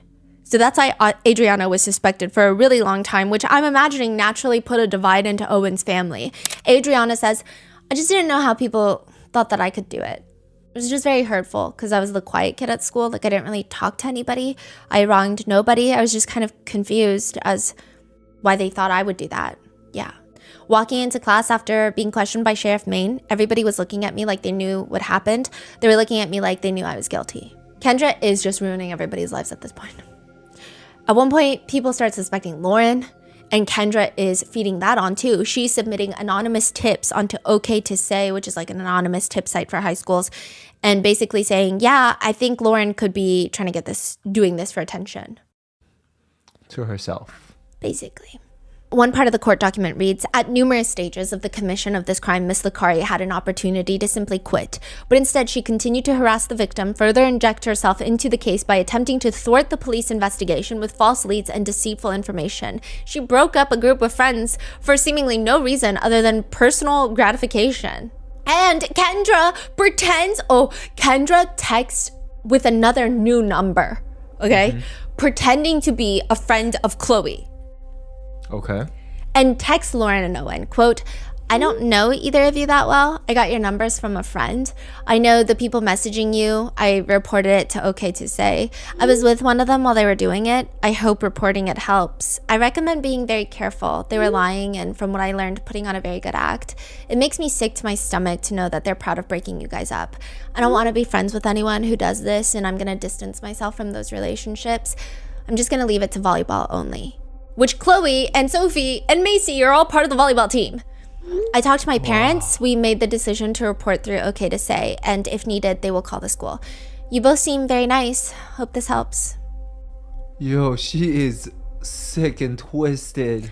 There are so many layers to this, and all I have to say is that Kendra genuinely terrifies me. And at one point, she straight up just texts, bruh, the UP blue ice is shit. UP being an area in Michigan where Chloe was for winter break, and then immediately texts back, wrong person, sorry. It's winter break. Chloe is in UP. Everybody knows she's there. She texts after like, sorry, not sorry, you look ugly in leggings. Bruh, the UP blue ice and like she's on vacation. yeah, and then immediately, wrong person, sorry. Yo. Or maybe she was just trying to frame them because in the full body cam footage that we received, I did see some part that was interesting. Kendra's explaining that she sent the messages because, quote, Lauren struggled with a group of kids at school for a long time and she was having a really hard, because they were targeting her in a sense and they were trying to come in between them and do all this stuff. So that's just very interesting. Now, Sean Licari, Lauren's dad, was just not having a good day that day. He found out that day that not only is his wife, the mother of his child, the one sending these messages, but she hasn't had a job in over a year, and she's been lying to him about all of that. All of it. Did we see his reaction? Yeah, and he's upset. He's trying to confront her like, you need to tell me now in front of the cops, because if they leave and I'm talking to you, like one of us is going to get arrested and then no one can take care of Lauren. He's like, what the hell are you saying? You haven't had a job. And at one point she says that she quit from a job recently, but she was let go like a year ago. But so he's upset with that, obviously, because Yes. she's lying. But is he upset about the daughter situation? A lot of people were upset with Sean about it because in the body cam footage, it seems like he's more fixated on the job thing. Right. I will say, though, I think a lot of it probably has to do with the fact that the job thing is something that he can actually express anger about. It's something I think is more manageable in his mind to showcase his anger, because it seems like Sean is a really good support system for Lauren. Afterwards, he does divorce Kendra immediately, but I think the text message thing is so shocking. I don't even think he can wrap his mind around it to even ask her the right questions or any questions. Are you telling me the truth? Or are you lying? No, When did you get out? Go from there. the same time. So you've been lying to me for like 6 months, a year, and you haven't been working for Texas? Right.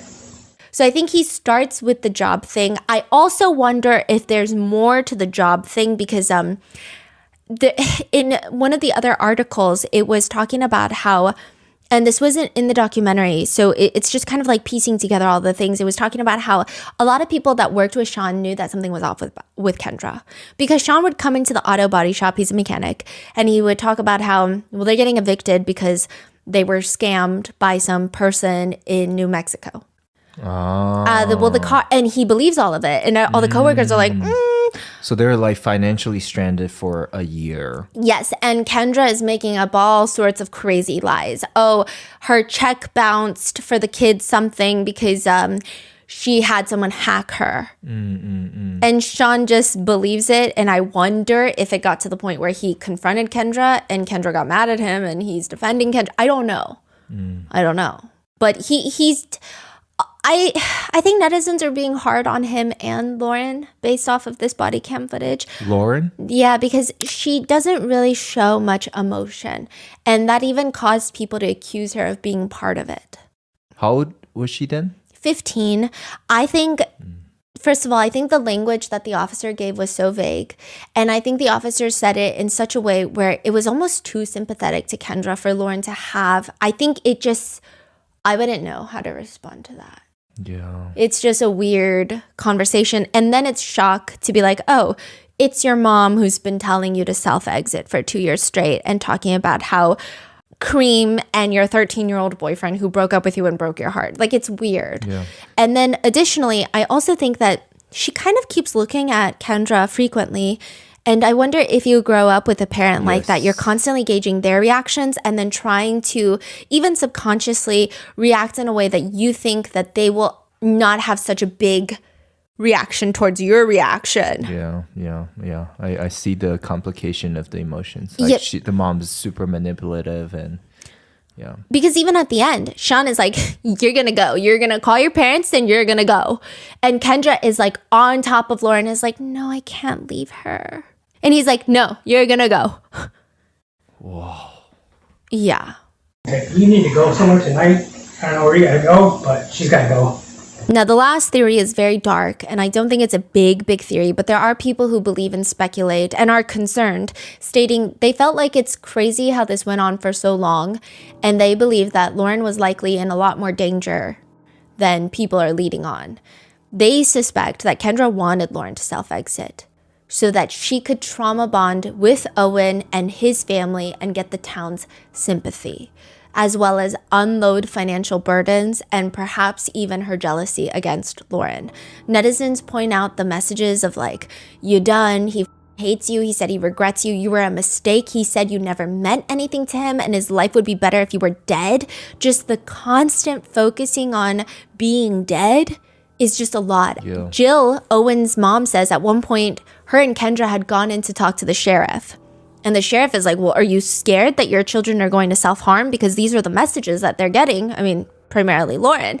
And Kendra is quiet to the point where Jill responds, the answer is yes, Kendra, we are afraid Lauren could hurt herself. Kendra says in the Netflix documentary, because she's asked, were you afraid she was going to hurt herself? Because there were messages telling her to self-exit.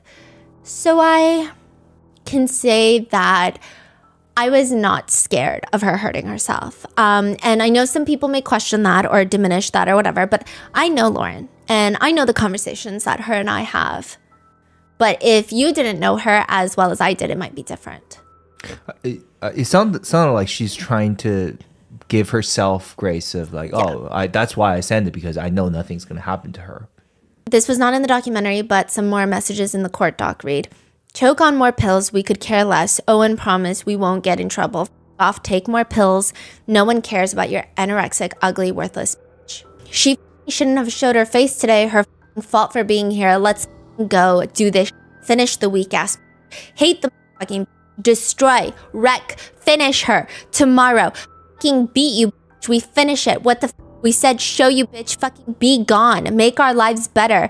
Fuck you, motherfucker. You know what the went down. We ain't lying. We hung this weekend.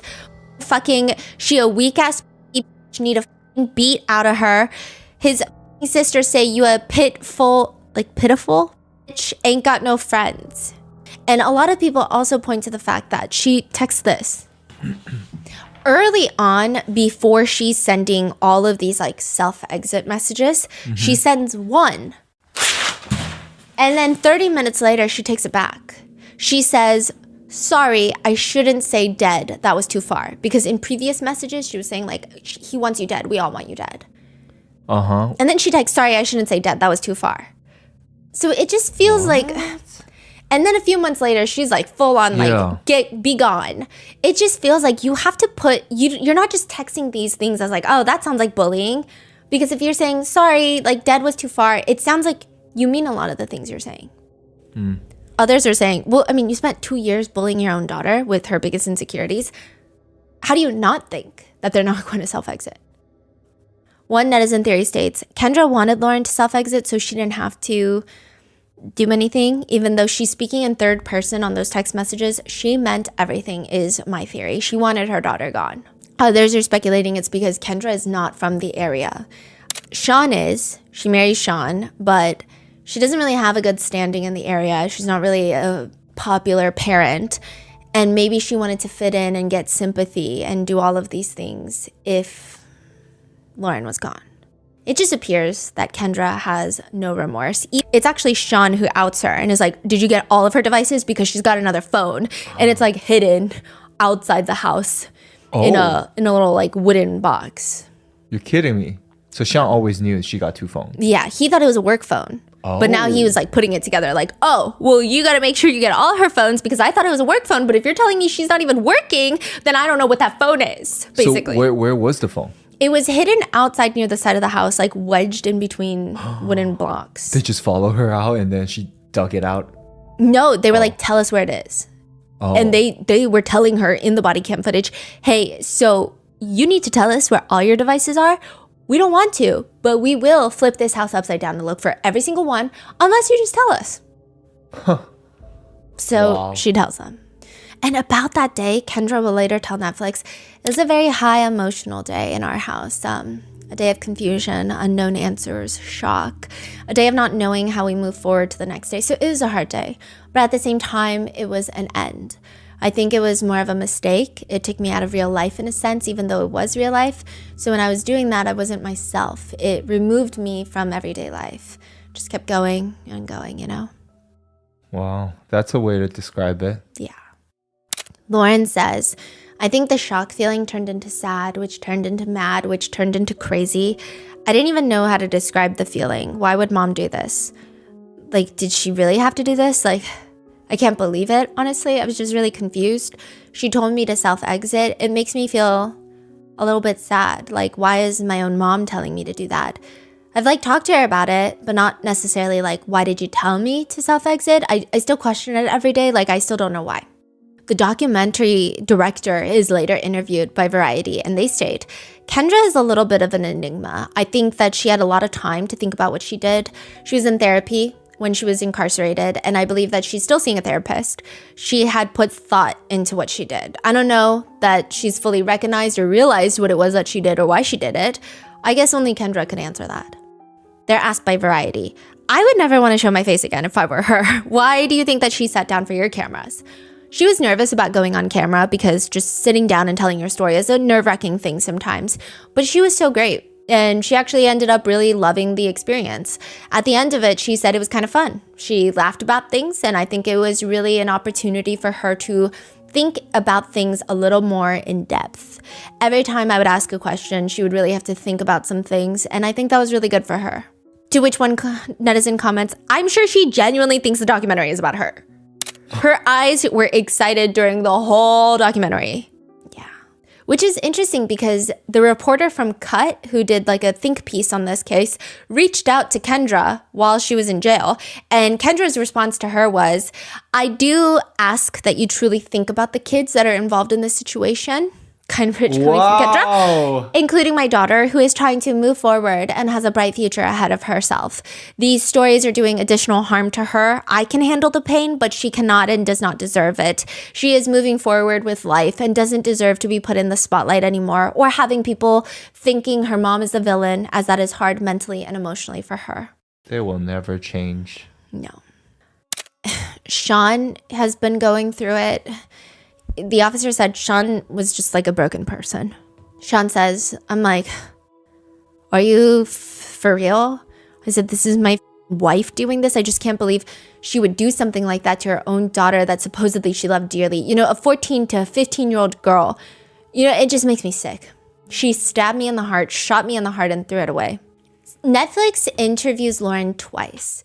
So they interview her while her mom is serving her sentence, 19 months in jail.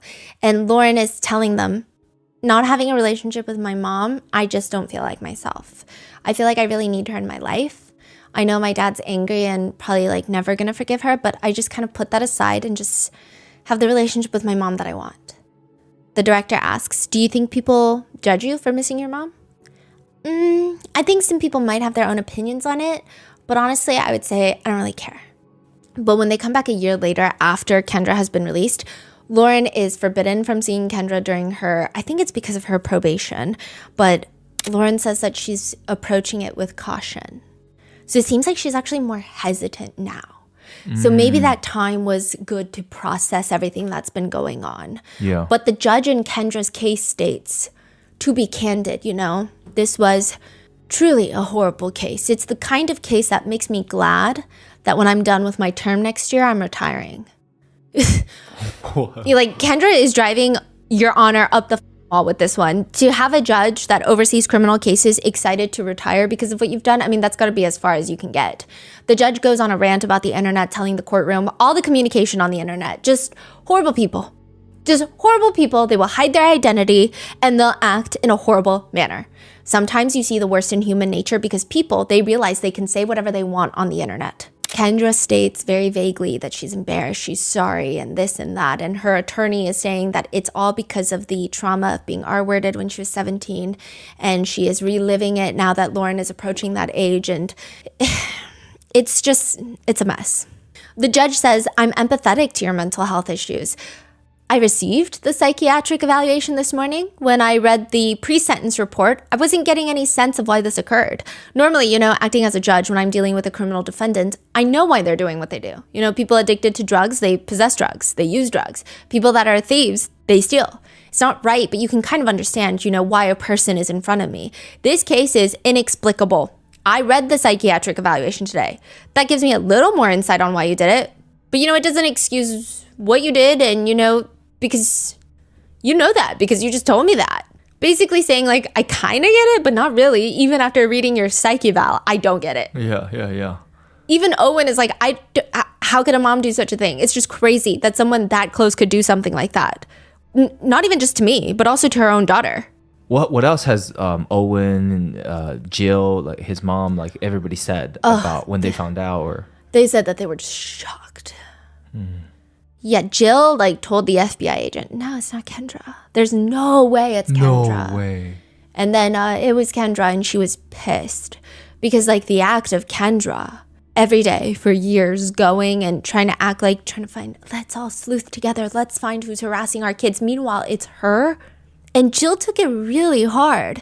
There would be days, there was one time Jill was talking about where Owen came into Jill's room and he was so distraught. He tells his mom, it's your duty as my mom to protect me and find out who's doing this to me. And you're not doing that.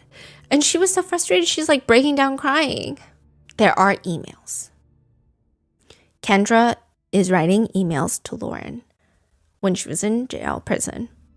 And they read, hello, curly monkey head. I'm mad at you. You made me sad. You only said bye. You didn't say I love you, but I forgive you. XOXOXOXO. I love you. Have a finawestric day. It's a combination of fantastic, awesome, and terrific. Another one reads, "Good morning, beautiful daughter. I miss you like crazy. You are the brightest light in the universe. Sending butterfly kisses. Call you tonight. I love you. Love, love, love, love, love, love you." Now that she's out since August 2024, Lauren has not seen her mom. She says, "I think I want to trust her now, but I don't know if I can. Now that she's out, I just want her to get the help that she needs. So when we do see each other, it doesn't go back to the old ways and how it was before. Being without that relationship, I think, is really hurting me. I think rebuilding our relationship will help both of us a lot." Kendra says, even though she hasn't seen Lauren, "We both know that we're with each other no matter what. I definitely think that we can have a healthy relationship. I know that we both hold that bond that we have very close." There is another part of the documentary that is under fire. Near the end, Chloe's parents are sitting at a table and they say, well, Chloe's mom says, "I told someone else that Sean and Lauren are going to play this off like they were the victim in this shit. They had no clue what was going on and they're going to get away with it because Mike Main didn't do his job and investigate them." And that's exactly what happened. So she's accusing Sean and Lauren of being a part of this. What? Yeah. To which netizens are on the sentiment of, Chloe's mom is saying cruel things about Lauren and her father, who have literally lost everything, saying they're playing victims. No, ma'am, they are victims, and it's so desperately tragic. I feel so bad for both of them. So they're saying, yeah, we also feel bad for Chloe, but like, you can't just say stuff like that. Yeah. Furthermore, Chloe's mom apparently last Halloween dressed up as a scarecrow in a prison jumpsuit with a mask of Kendra's mugshot and had a bunch of fake cell phones taped to her hands. Netizens naturally had a field day with that, with some writing, "The scarecrow thing is demented. Who mocks an absolute horrific tragedy of abuse and mental illness like that? Chloe's mom and the other moms are just as bad, in my opinion."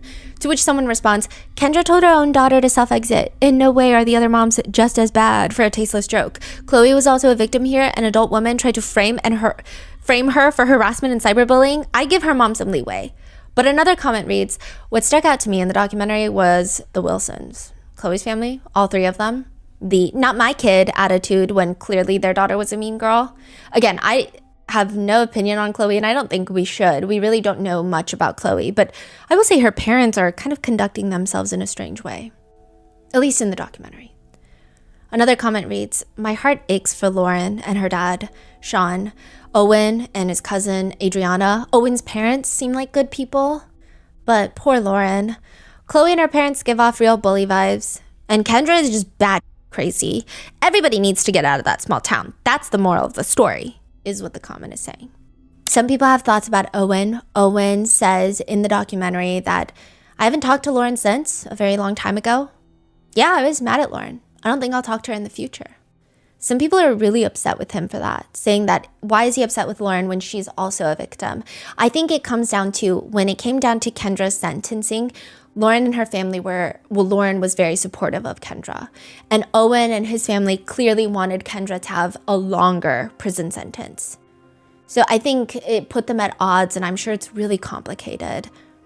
And some people are just confused, like, how is Kendra not exhausted after lying like this for 2 years? And that is the case of Kendra Licari and all of the things that maybe were not in the documentary or didn't deep dive in the documentary as well. Although I will say it's a pretty well done documentary. You should watch it. But what are your thoughts on it? Let me know in the comments. Stay safe, and I will see you in the next one.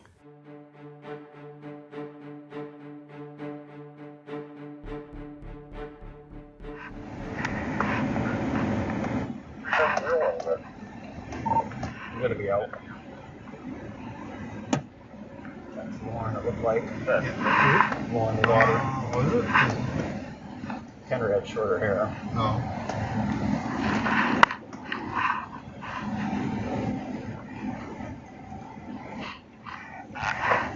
Right there.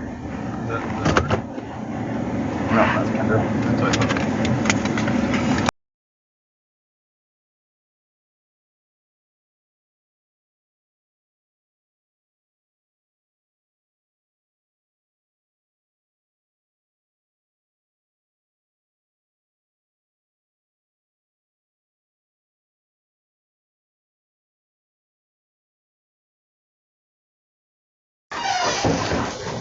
I want you to sit here. Yeah. Okay, do you have any tablets or anything?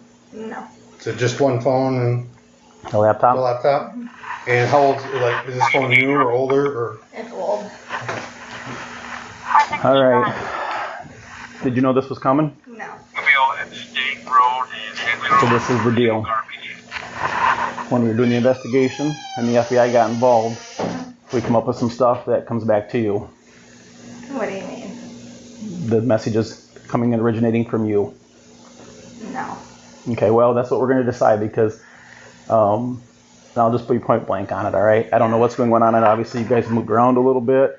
There's some things obviously going on. Are you and, is it Dave, your husband? Sean. Sean, sorry, Dave was. Yeah. You and Sean still together? Yes. All right, so obviously there's some issues because you bounced around houses a little bit and some things going on here. So, and you got to be honest with me here, all right? You got to be 100% because if I find one thing on any of these phones, I can't help you, all right? Right. So, during a period of time when they were doing that, every message that went to the kids, your number come back through Pingree or whatever it is, the app that's tried to hide it. Your number, even though it was being hid, showed up every single message. My number? Yep. Now, you got to be honest with me here, all right? So there's lots of odd things that are going on, and I need to find out the reason why, and we need to get it under control, right? Mm-hmm. So whether that is something that you need some help with or whatever it is, but you got to be honest with me here. Like, it's up, the gig's up. If I find one thing on that phone and you don't want to talk to me, I can't help you. I can't show remorse. I can't tell a prosecutor, like nothing. So just tell me what's going on and why. I have my idea, but I want you to tell me, and I'll tell you if I was right or wrong. You're not going to jail. I'm not taking you to jail.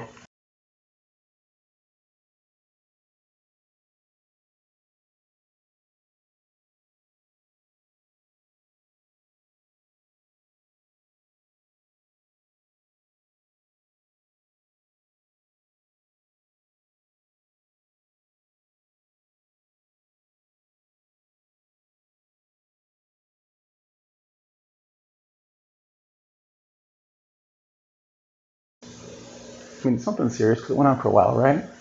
Yeah, and it didn't start that way. And I'm sure it didn't. It's okay. Take a deep breath. I can get you a glass of water if you want it. No, I'm good. I mean, the gig's up. It's over, right? I'm good.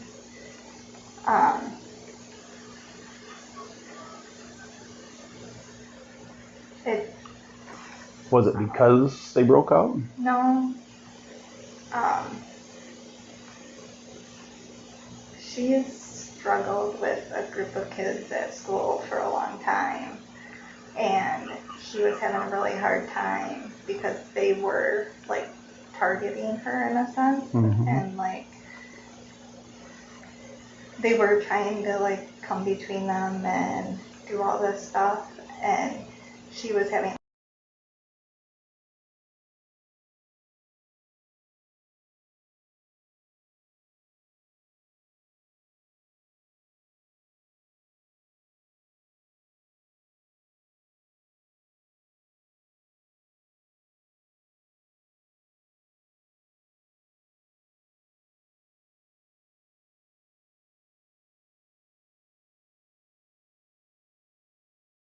because the first ones were about like that Halloween party and stuff. Mm-hmm. I'm not saying it was Chloe Wilson's, but I don't know that. Right. And I'm not So, gonna. excuse me. So,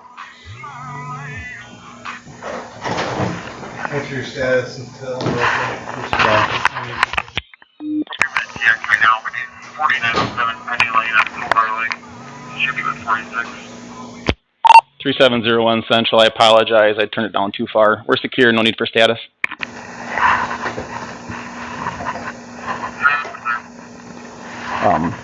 So it happened around the Halloween party. Some other kids, don't know who they were, started it. And they were still dating at that time, right? So it wasn't long after that they broke up, right? Yeah. Okay.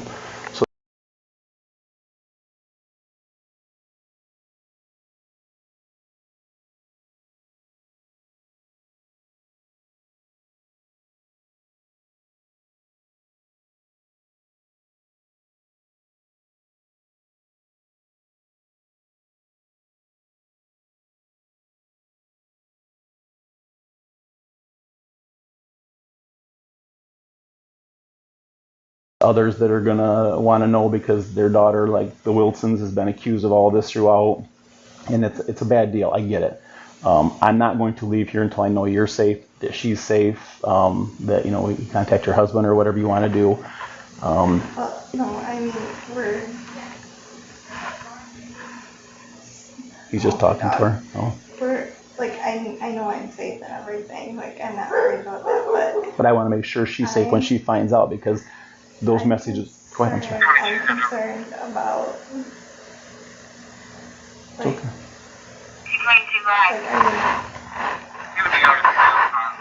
does this have to go public to everyone? Like, because I'm concerned with her Right. going to school. So I'm it's concerned already with me. right. It's already public. All this information is going to be public because anybody can FOIA this, right? And I have to submit this to the prosecutor.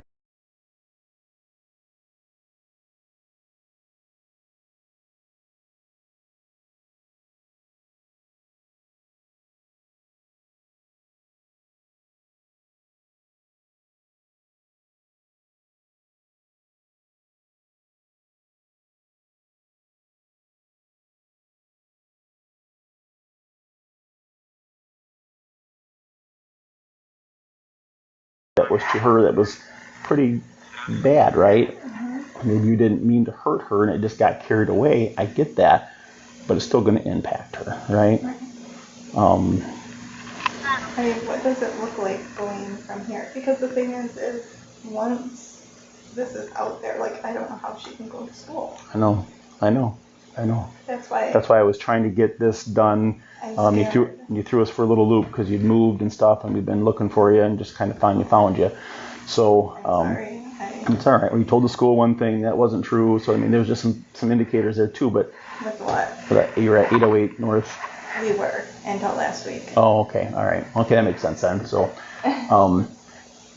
but I wanted to get this in case there has to be a change. I know she doesn't want to, and maybe she will be okay with it because this wasn't her, right? So, and that's the way People are gonna talk. people are people, and I get.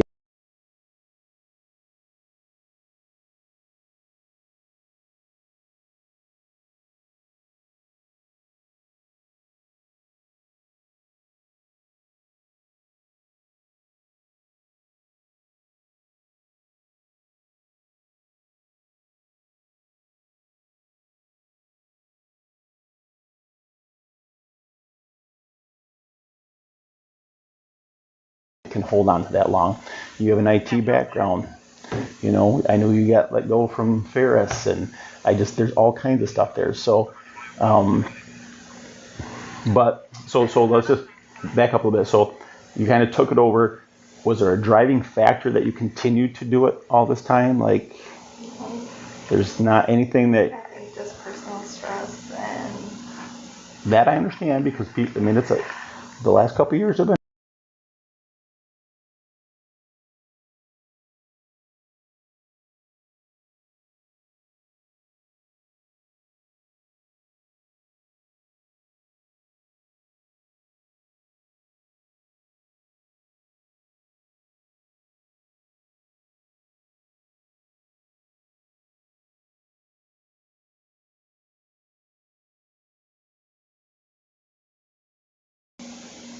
This is the phone you've been using, right?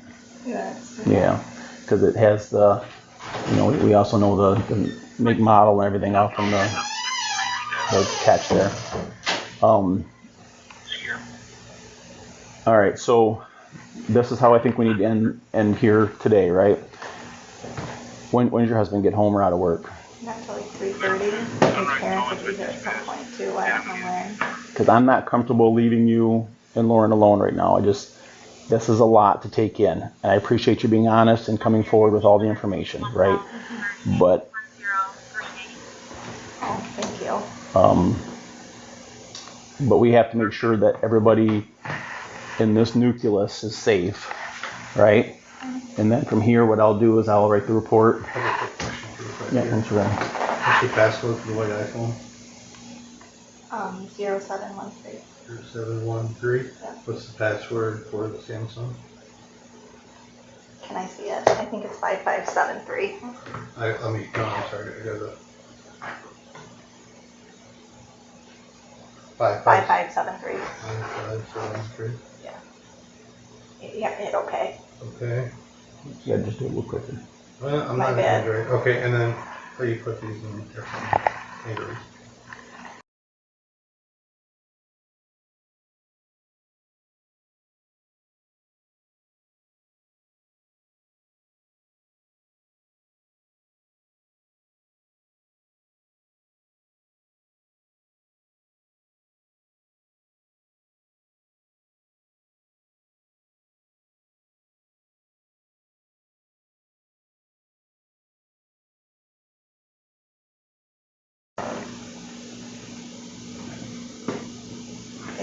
Getting out there. I know, and there's Like, no. isn't there a way we can There's no, I mean, I have to let Jill and those guys know, I don't know if they'll broadcast to anybody. I can also tell you that the Wilsons have been very adamant that they want to know the outcome because their daughter's been accused throughout this entire thing. And I don't know, and I'm sure they probably will be. I know they will blast it. Yeah. And So that's this what- is. I guess, is there any way to, like, I don't know, like what happens from here? So what happens from here is that I'll go back and I'll do a report. We'll download the stuff. That'll get sent to the prosecutor. I will let the victims in this case know, and then the prosecutor's office may reach out to you. If you don't have any criminal history, I'm not the prosecutor, above my pay grade, but that goes a long ways. It goes a long ways that you just told me the whole story, right? You just and I will write that way as well. So and So like we can get to hopefully because I can't leave her. no, and I would recommend highly, Kendra, get some counseling started. Reach out, if you have financial issues, reach out to CMH. I can give you a couple contacts there. I would start that process right now to show that you're trying to work on some issues here, right? Some problems. I can't leave.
In the chair.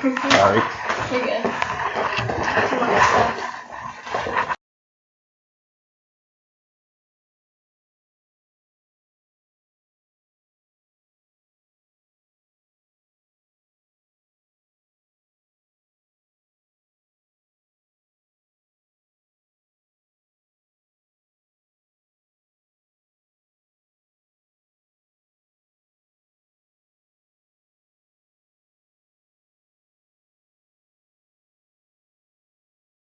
So we found some evidence and we have a search warrant. We're going to take her phone and stuff, right? So mom just got wrapped up into this mess and continued on blasting these text messages and stuff out.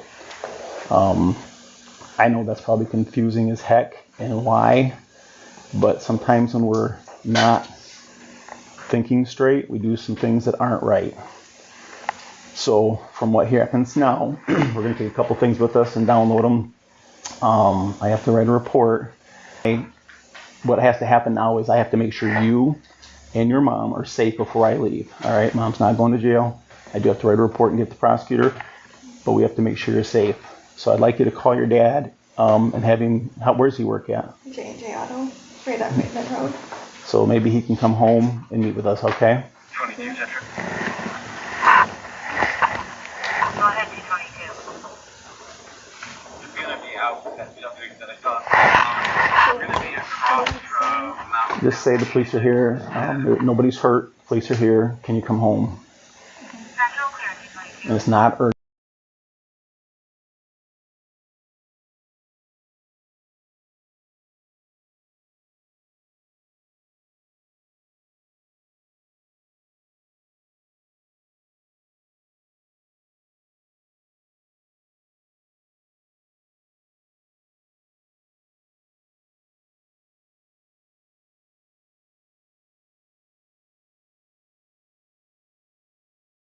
Hey, do you have a minute to chat where you're available in someplace quiet? Yeah. All right, so you don't have a car. I was going to have you come home. So during our investigation, we discovered some evidence that led us back to Kendra.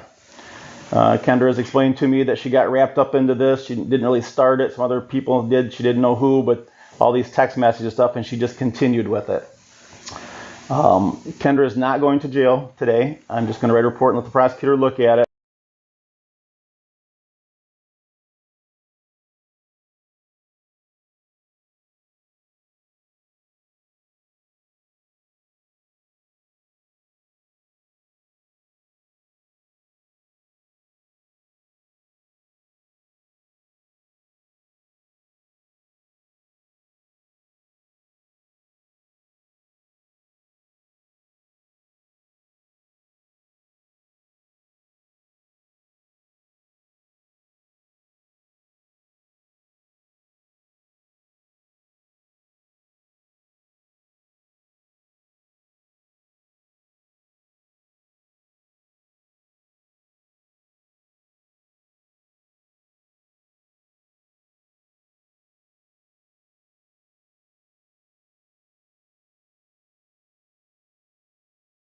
Okay, right now.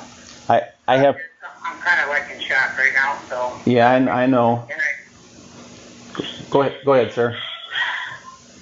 So do you need me to come there right now? I would just rather have, whether you or somebody, I just want somebody here with them because this is gonna, I mean, when we walk out of here, this is gonna be like a baseball bat to the head for everybody, and I don't want anyone getting hurt or hurting themselves or.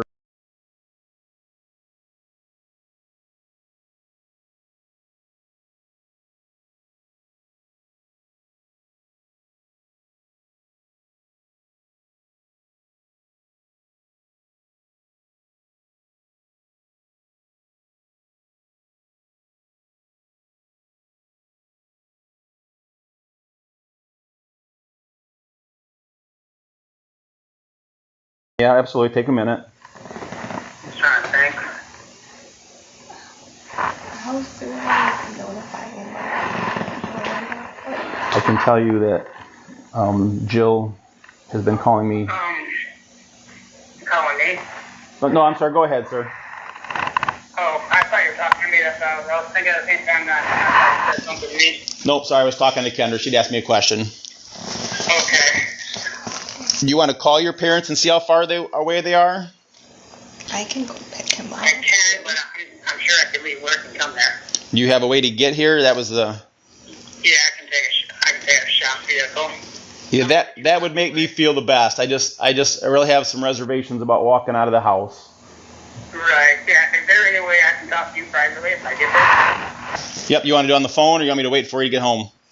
I'd rather do it in person if that's okay. Nope. I'll be here waiting for you. All right. I'll be there. Give me just a few minutes. Thank you, sir. Yeah. Thanks, Mike. Bye bye. What model is this iPhone? Do you know? S9. S9? Yeah, I think. You think? All right, so that's all right. I'll leave it up. Something else. Old. I'm 99% sure. Oh, actually, I'll just do this. Right there. Oh, the iPhone. But So I can tell you that a while ago I started having some conversations with Jill because things weren't lining up and adding up, and I was seeing some things, and so she started saying, well, there was some strange things here and there, and so she's been pretty adamant that, in fact, as of this morning, asking me again where we're at with it. we were all set last week to come knock on the door, but again, we didn't know where you were living, and we hit the wrong door, and we knocked on it. But so there's no, I mean, we just got to rip the Band-Aid off. There's no good way, right? There's no good way.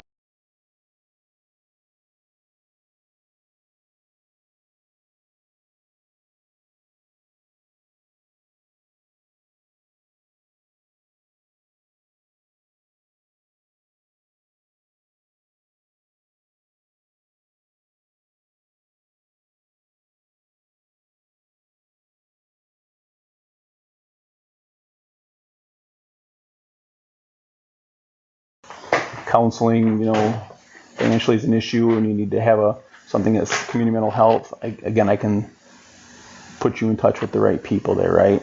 So I highly recommend that you guys reach out to some level of counseling to, because this is going to be a tough family dynamic thing to move through, right? Right. If there is good news, it's done.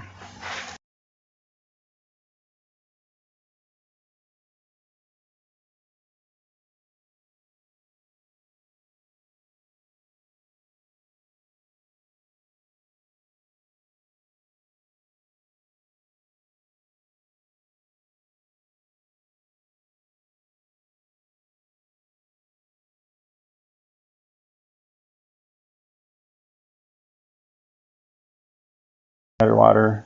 Oh, okay. What? So I mean, I'm sure you're going to be reaching out to Jill or whatever, and it sounds like there's already been some conversation there. And she had reached out to the FBI. Well, he's a Bay City officer, but he's assigned to the FBI, and he'd kind of given her some of the things too. So. I just I know you're gonna write it up for the prosecutor. How long does that? When will I hear anything more? Do you know? So the prosecutor's yeah. No, it's a problem with Robin. So it won't. I'll have it written up and finalized this week. The prosecutor's office may look at it right away. And the prosecutor's aware of it. I've actually sat down and talked to him. So they may act on it right away. They may not. I would give it about a week if you haven't heard anything to call up there, right? So I will have it done this week. They'll probably review it sometime at the end of the week or the beginning of next week, potentially. And then, and typically they'll reach out to you. They won't just issue a warrant and we'll just slam them in and kick your door in and take you to jail, right? They'll contact you and have some settlement conferences or some whatever the next steps are that they decide is appropriate. Again, that's why I say if counseling is a huge thing of this, because you can say I'm trying to get help. That'll build into probably what they want to do too, especially when they have no criminal history, right? We can work through it. Work through it. Now, there might still be, I would anticipate, just because of the length of time and the amount and all the people involved, there'll probably be some level of charge. I don't know what it's going to be, right? I mean, they just can't go undone. But that's all prosecutor above my pay grade. They decide all of that, right? So I just give them the data that I've collected, and there's a lot of it. I mean, there's a thick pile of search warrants and all kinds of stuff. So, yeah. I'm going to throw that stuff in the car and move your car so you can get it. Yeah, this driveway's stupid. Yeah. Sorry. It's okay. So the search warrant's here. This is the tabulation. We say see attached. These are the items that we took. The stuff stays with you. Now, in regards to those items, when would I? So those are evidence. Yeah. They just because my phone number is down on that phone number is down on everything. You can get another phone and reassign it. That's usually what we tell people. Just get your number on a different phone because it probably will be a while. It'll take a while to get downloaded. So we're really backed up right now. And then it's evidence until this whole thing is done, right? And then it potentially could be released or it could be ordered to be destroyed. I don't think they would destroy it. I think they would give it back to you. Typically that's what happens, but it's, yeah. But you can, if you have another device or you can get another device, you can switch it over, have Verizon switch it over.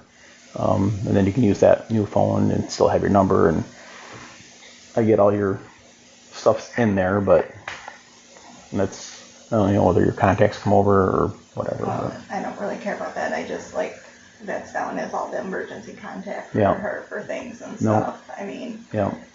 If you got an old phone, or you can go get a phone somewhere or something. yeah.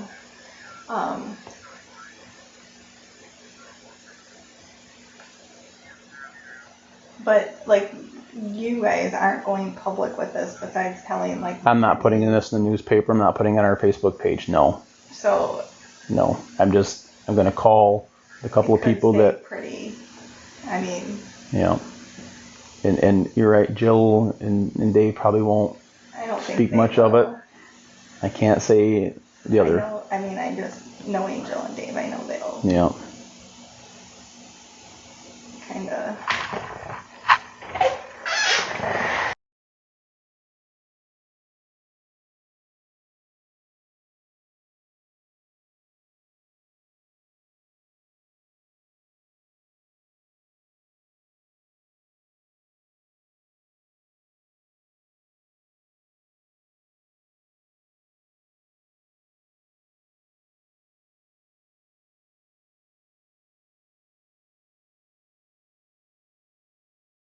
And you have no idea who started it. I don't.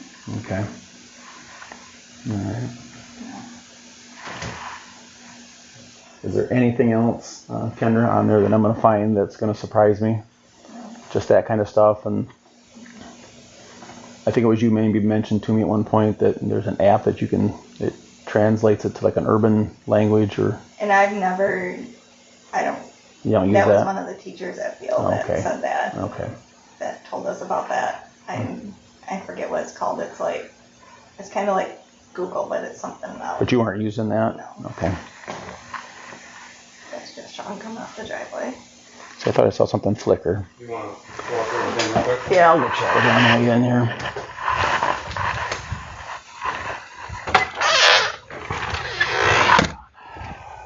So this is the deal. Yeah, so about halfway through this, I started getting a little suspicious about some things, seeing some strange things, and I'd heard, Kendra had been back in by the school, kind of using their Wi-Fi, and just weird things that didn't really fit. So when we got the FBI involved, their analytic unit, they sent her a link, and she actually clicked on the link at some point and downloaded what type of phone it was. Really what was damning was they took like a 24 or 48 hour period, and it was Pingree or something like that. It's like something that hides the phone number, but it really doesn't hide it. So they were able to dig down through there and get to it. So every time the kids received a message, her number came back. So that was enough for a search warrant, and that's why we're here today. So we took her phone and her computer. As my detective was collecting that, I started talking to her. I said, it's over with, it's done. Tell me. And she said it started with some other kids. She don't know who started it back at the Halloween party originally. And then she just took off with it, and it just created a whole life of its own. And I said, listen, Kendra, this is the deal. Like this is a dynamic issue with your family. I know you guys are struggling with lots of things, but you got to reach out to counseling, like CMH or whoever else, and show that you're trying to get some help, because this is your daughter that you've been saying these things about for a year and a half. So there's some serious things going on here. I'm above my pay grade whether she needs medication or counseling or whatever. But that's just not normal for that to go on like that. Say that to go that long. For that long. 17. Almost 2 years. Right. Yeah. So she's very. I only know bits and pieces of it. Yeah. To be honest with you.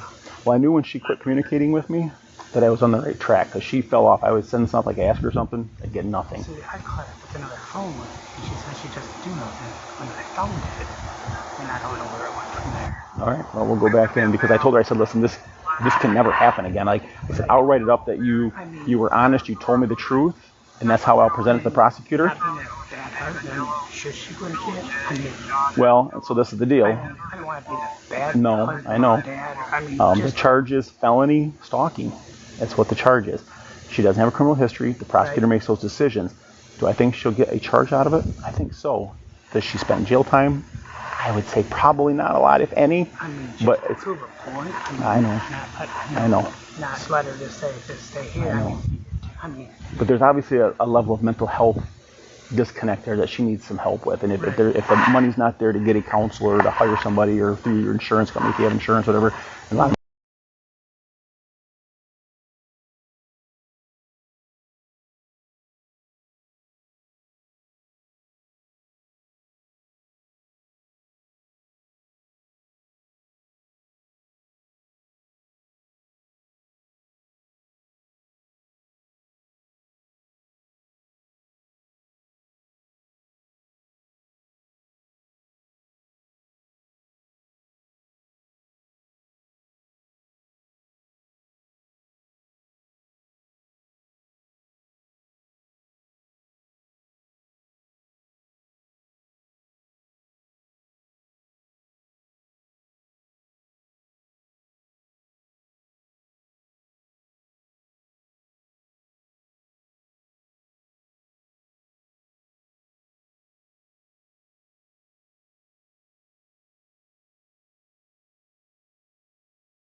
and then we were sent to Lincoln, and so I knew there was a lot of things going on. Yeah. Yeah. Yep, I know she was let go from Ferris, and she had IT background, so there's just all these things started to compile together. Wait, you just said she got let go. That's- Tell me she quit. I was told by somebody I know over there that she was let go. She was no longer employed. So I think there's more to that story too. Now, I didn't do a subpoena over there, and I certainly can, but I don't think I need to. I just think there's a lot going on in Kendra's world that Kendra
asked about it. But we do want to go in and ask her about this other phone, so I appreciate that. And those devices need to be away from her. And I was clear. Now, is that her work computer you took? I can show you which one it is. I don't know what it's a Because you have gray. two cell phones, right? 1 of 8, check that. 2, 1 of 8, will be the birthday. What's going on? I don't even.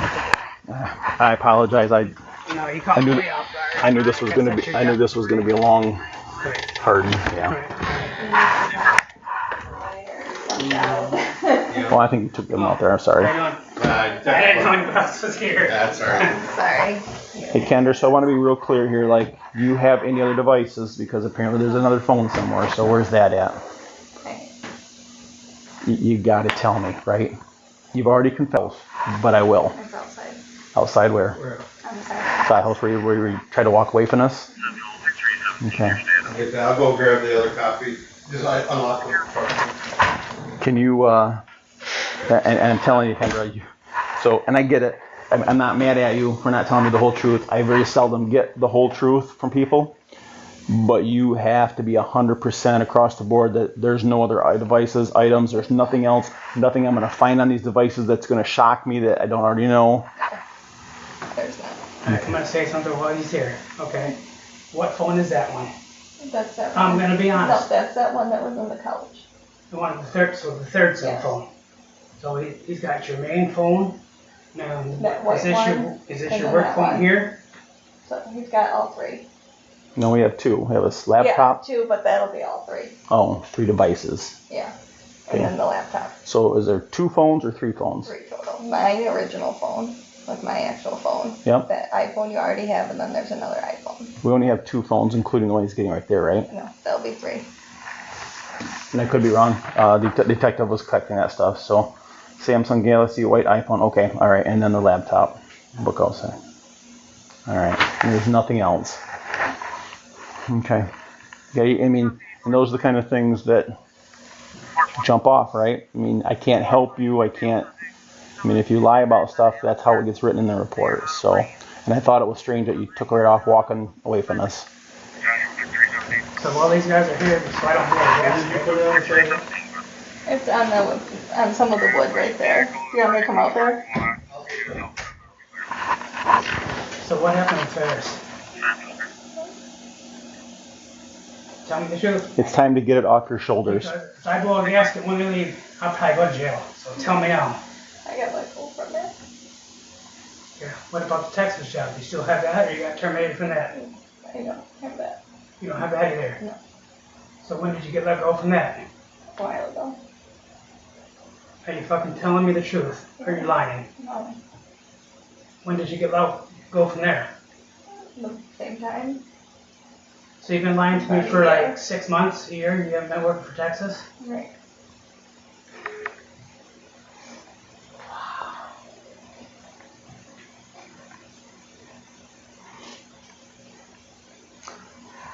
This is why we need to get counseling, because there's a lot going on here, right? So do not just brush that off, okay? Okay, you need to go somewhere tonight. I don't know where you gotta go, but she's gotta go. Okay, Mike? I can't make one leave or not, so that's, because you're both living here, but obviously we don't want a domestic, but we want people to be safe. You need to call your parents. Have them come with you. Because this is it. I can't do this anymore. The other house, this house, now I know what the truth is. And having her in the middle, this is not good. Okay, you need to call your parents. Here's my phone. You need to go. You need to call your parents. Nope. Well, he's here. No. You need to Hold go. on, please. You gotta go. I'll call him. Sean, just wait for a second, please. No, I can't do this, Kendra. I'm sorry.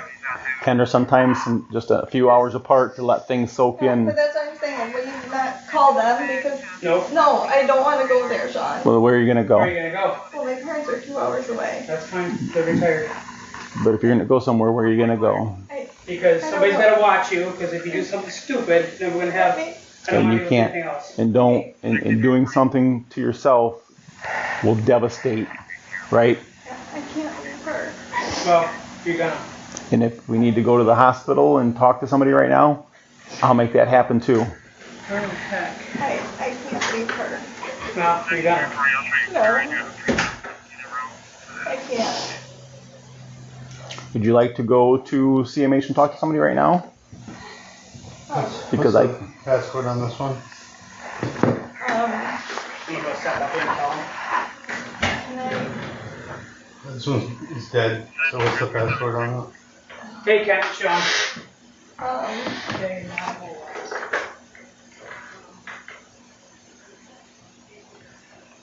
that one's 0, is that 0816 maybe? I think it'll turn on. And you just have to hold both.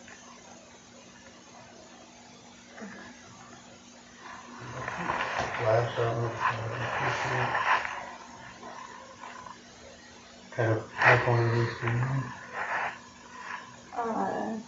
11. Is that white on anything? Or is it rose?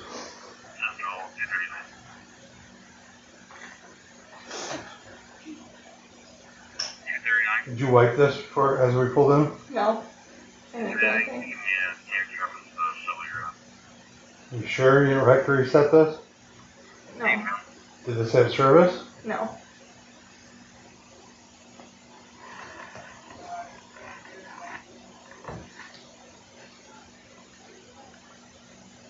Did you try that pass? Make sure you try that passcode. There is no passcode. Okay, there you go. So there's no passcode on this one? No, there must not be. Oh, that's white or rose color. I think it's like the gold and Gold. I don't know. Almost like a rose. Got sunlight. Okay, this is an 11.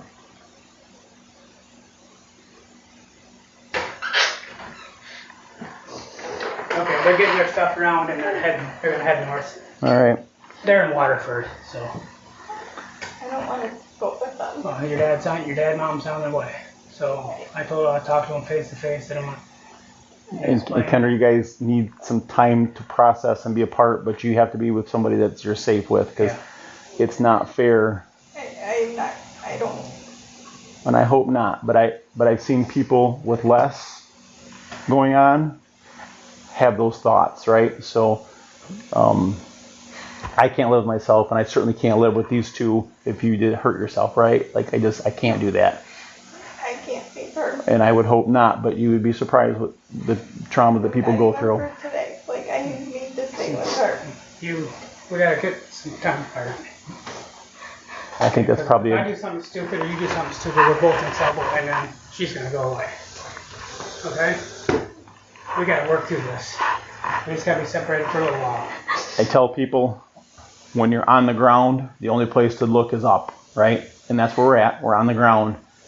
We look up and we step up, we dust off and we start. Like, I'm not saying this is the end of your world, because it's not. So let's get started, looking up and moving forward again. But there's a lot to swallow here, so.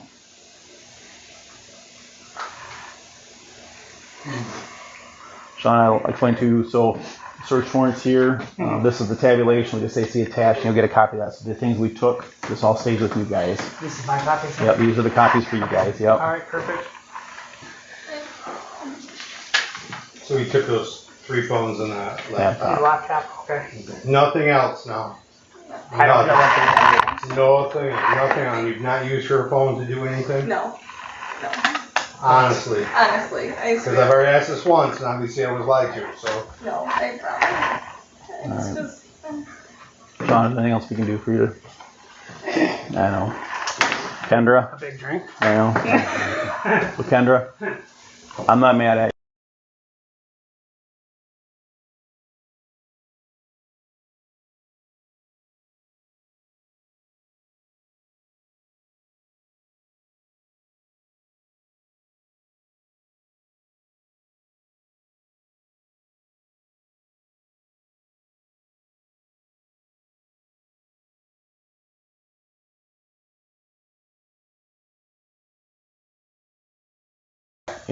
Call 911 or 773-1000 and non-emergency for dispatch, and that gets the Coast Guard.